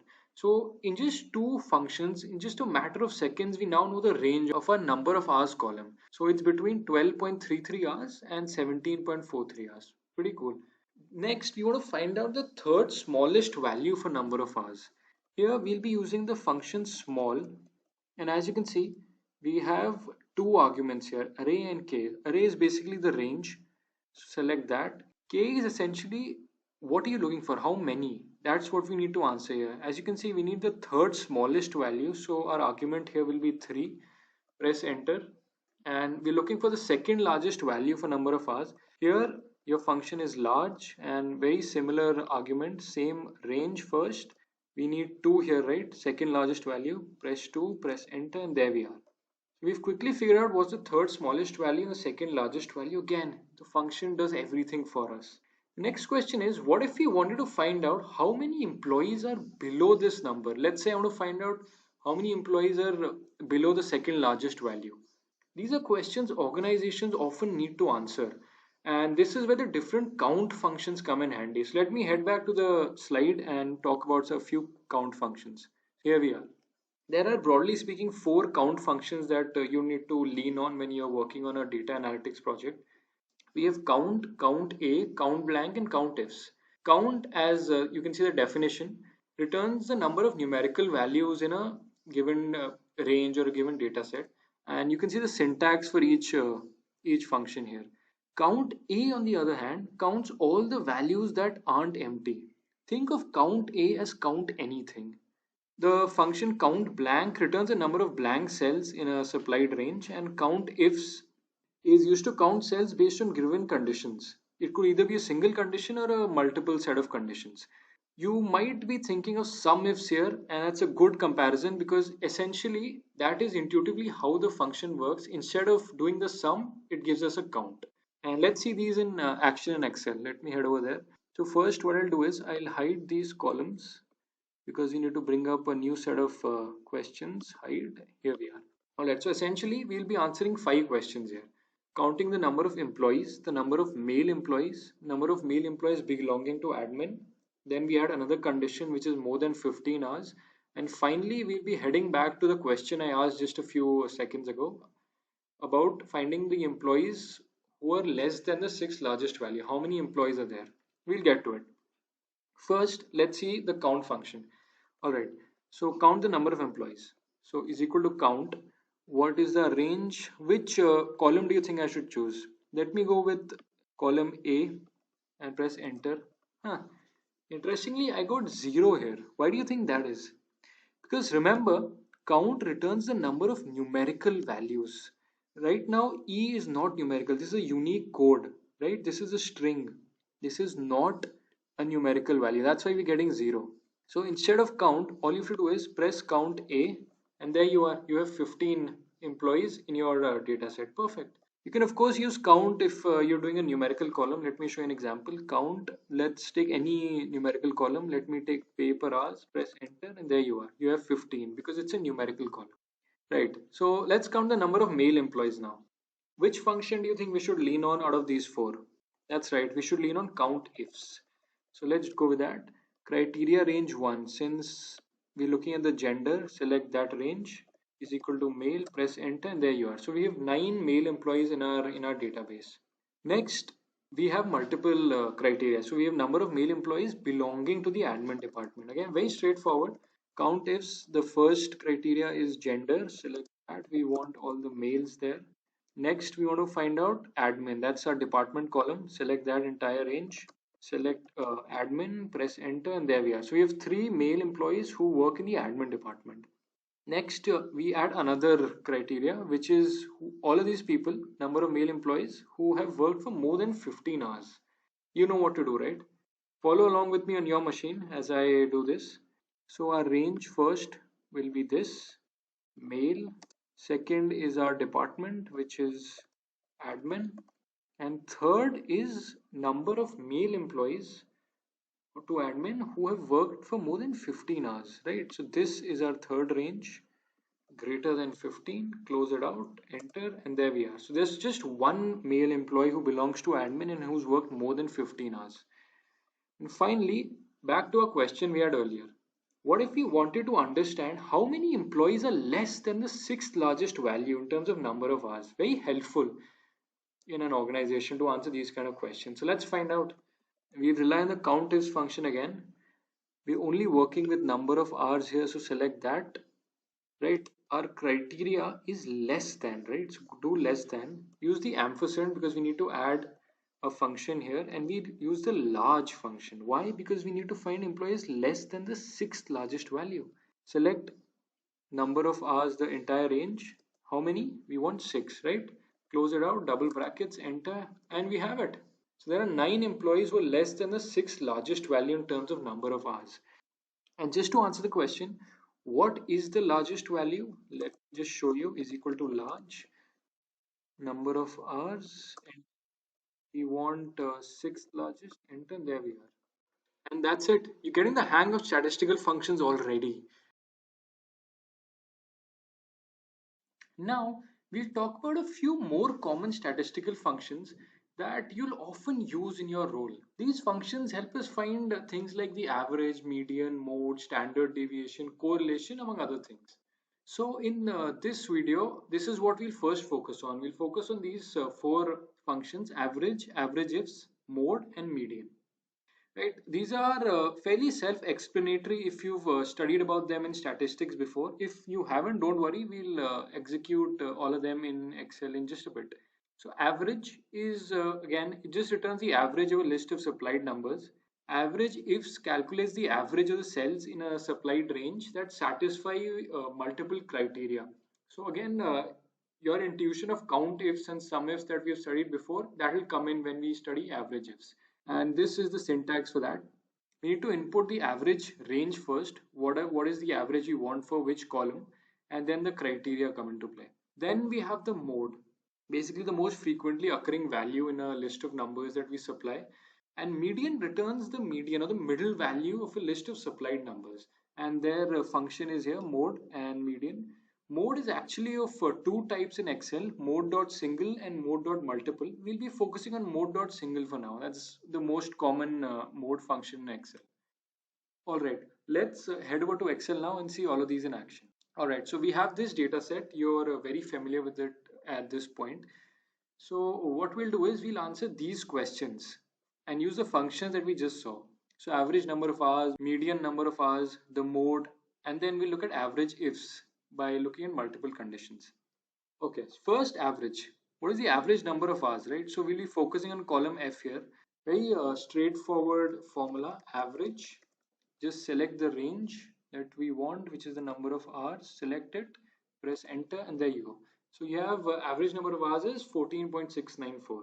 The issue with average is that just one value, if it has a massive number or it has too little value, it can impact the output. Let me show you an example. Let's take F10 for example. It's 14.6 right now. What if while doing data entry we inputted it as 1200 by mistake? See how the average went up. It shot up from 14 point something to 93.7. It's a remarkable rise. Do you think this 93.7 is the correct representation of this column? It isn't, right? One value is driving up the entire range. That is where median comes into play. Let me calculate median and you'll quickly understand why median is helpful in these cases. So median range is of course the entire number of hours. Press enter and there you go. 14.35, which is basically the middle value in the number of hours column, is a far better representation of this than average, especially when we have this one outlier here. And let me just change this back to what it was. Let's say it was 14.7. And as you can see here, this average and median are now pretty much on the same scale. So this is where median can help you out. Next, let's find the mode for pay per hours, which is column G here. Mode, remember, is the most frequently occurring value. The formula is equal to mode. Select the range, press enter, and there you go. 41 is the most frequently occurring pay per hours value here. Perfect. Now we turn to conditions. How do we find the average when we have conditions applied to it? Right. So this will be average ifs the average range. What do we want to find the average for? We want it for the number of hours, right? So pick that range. What is our criteria?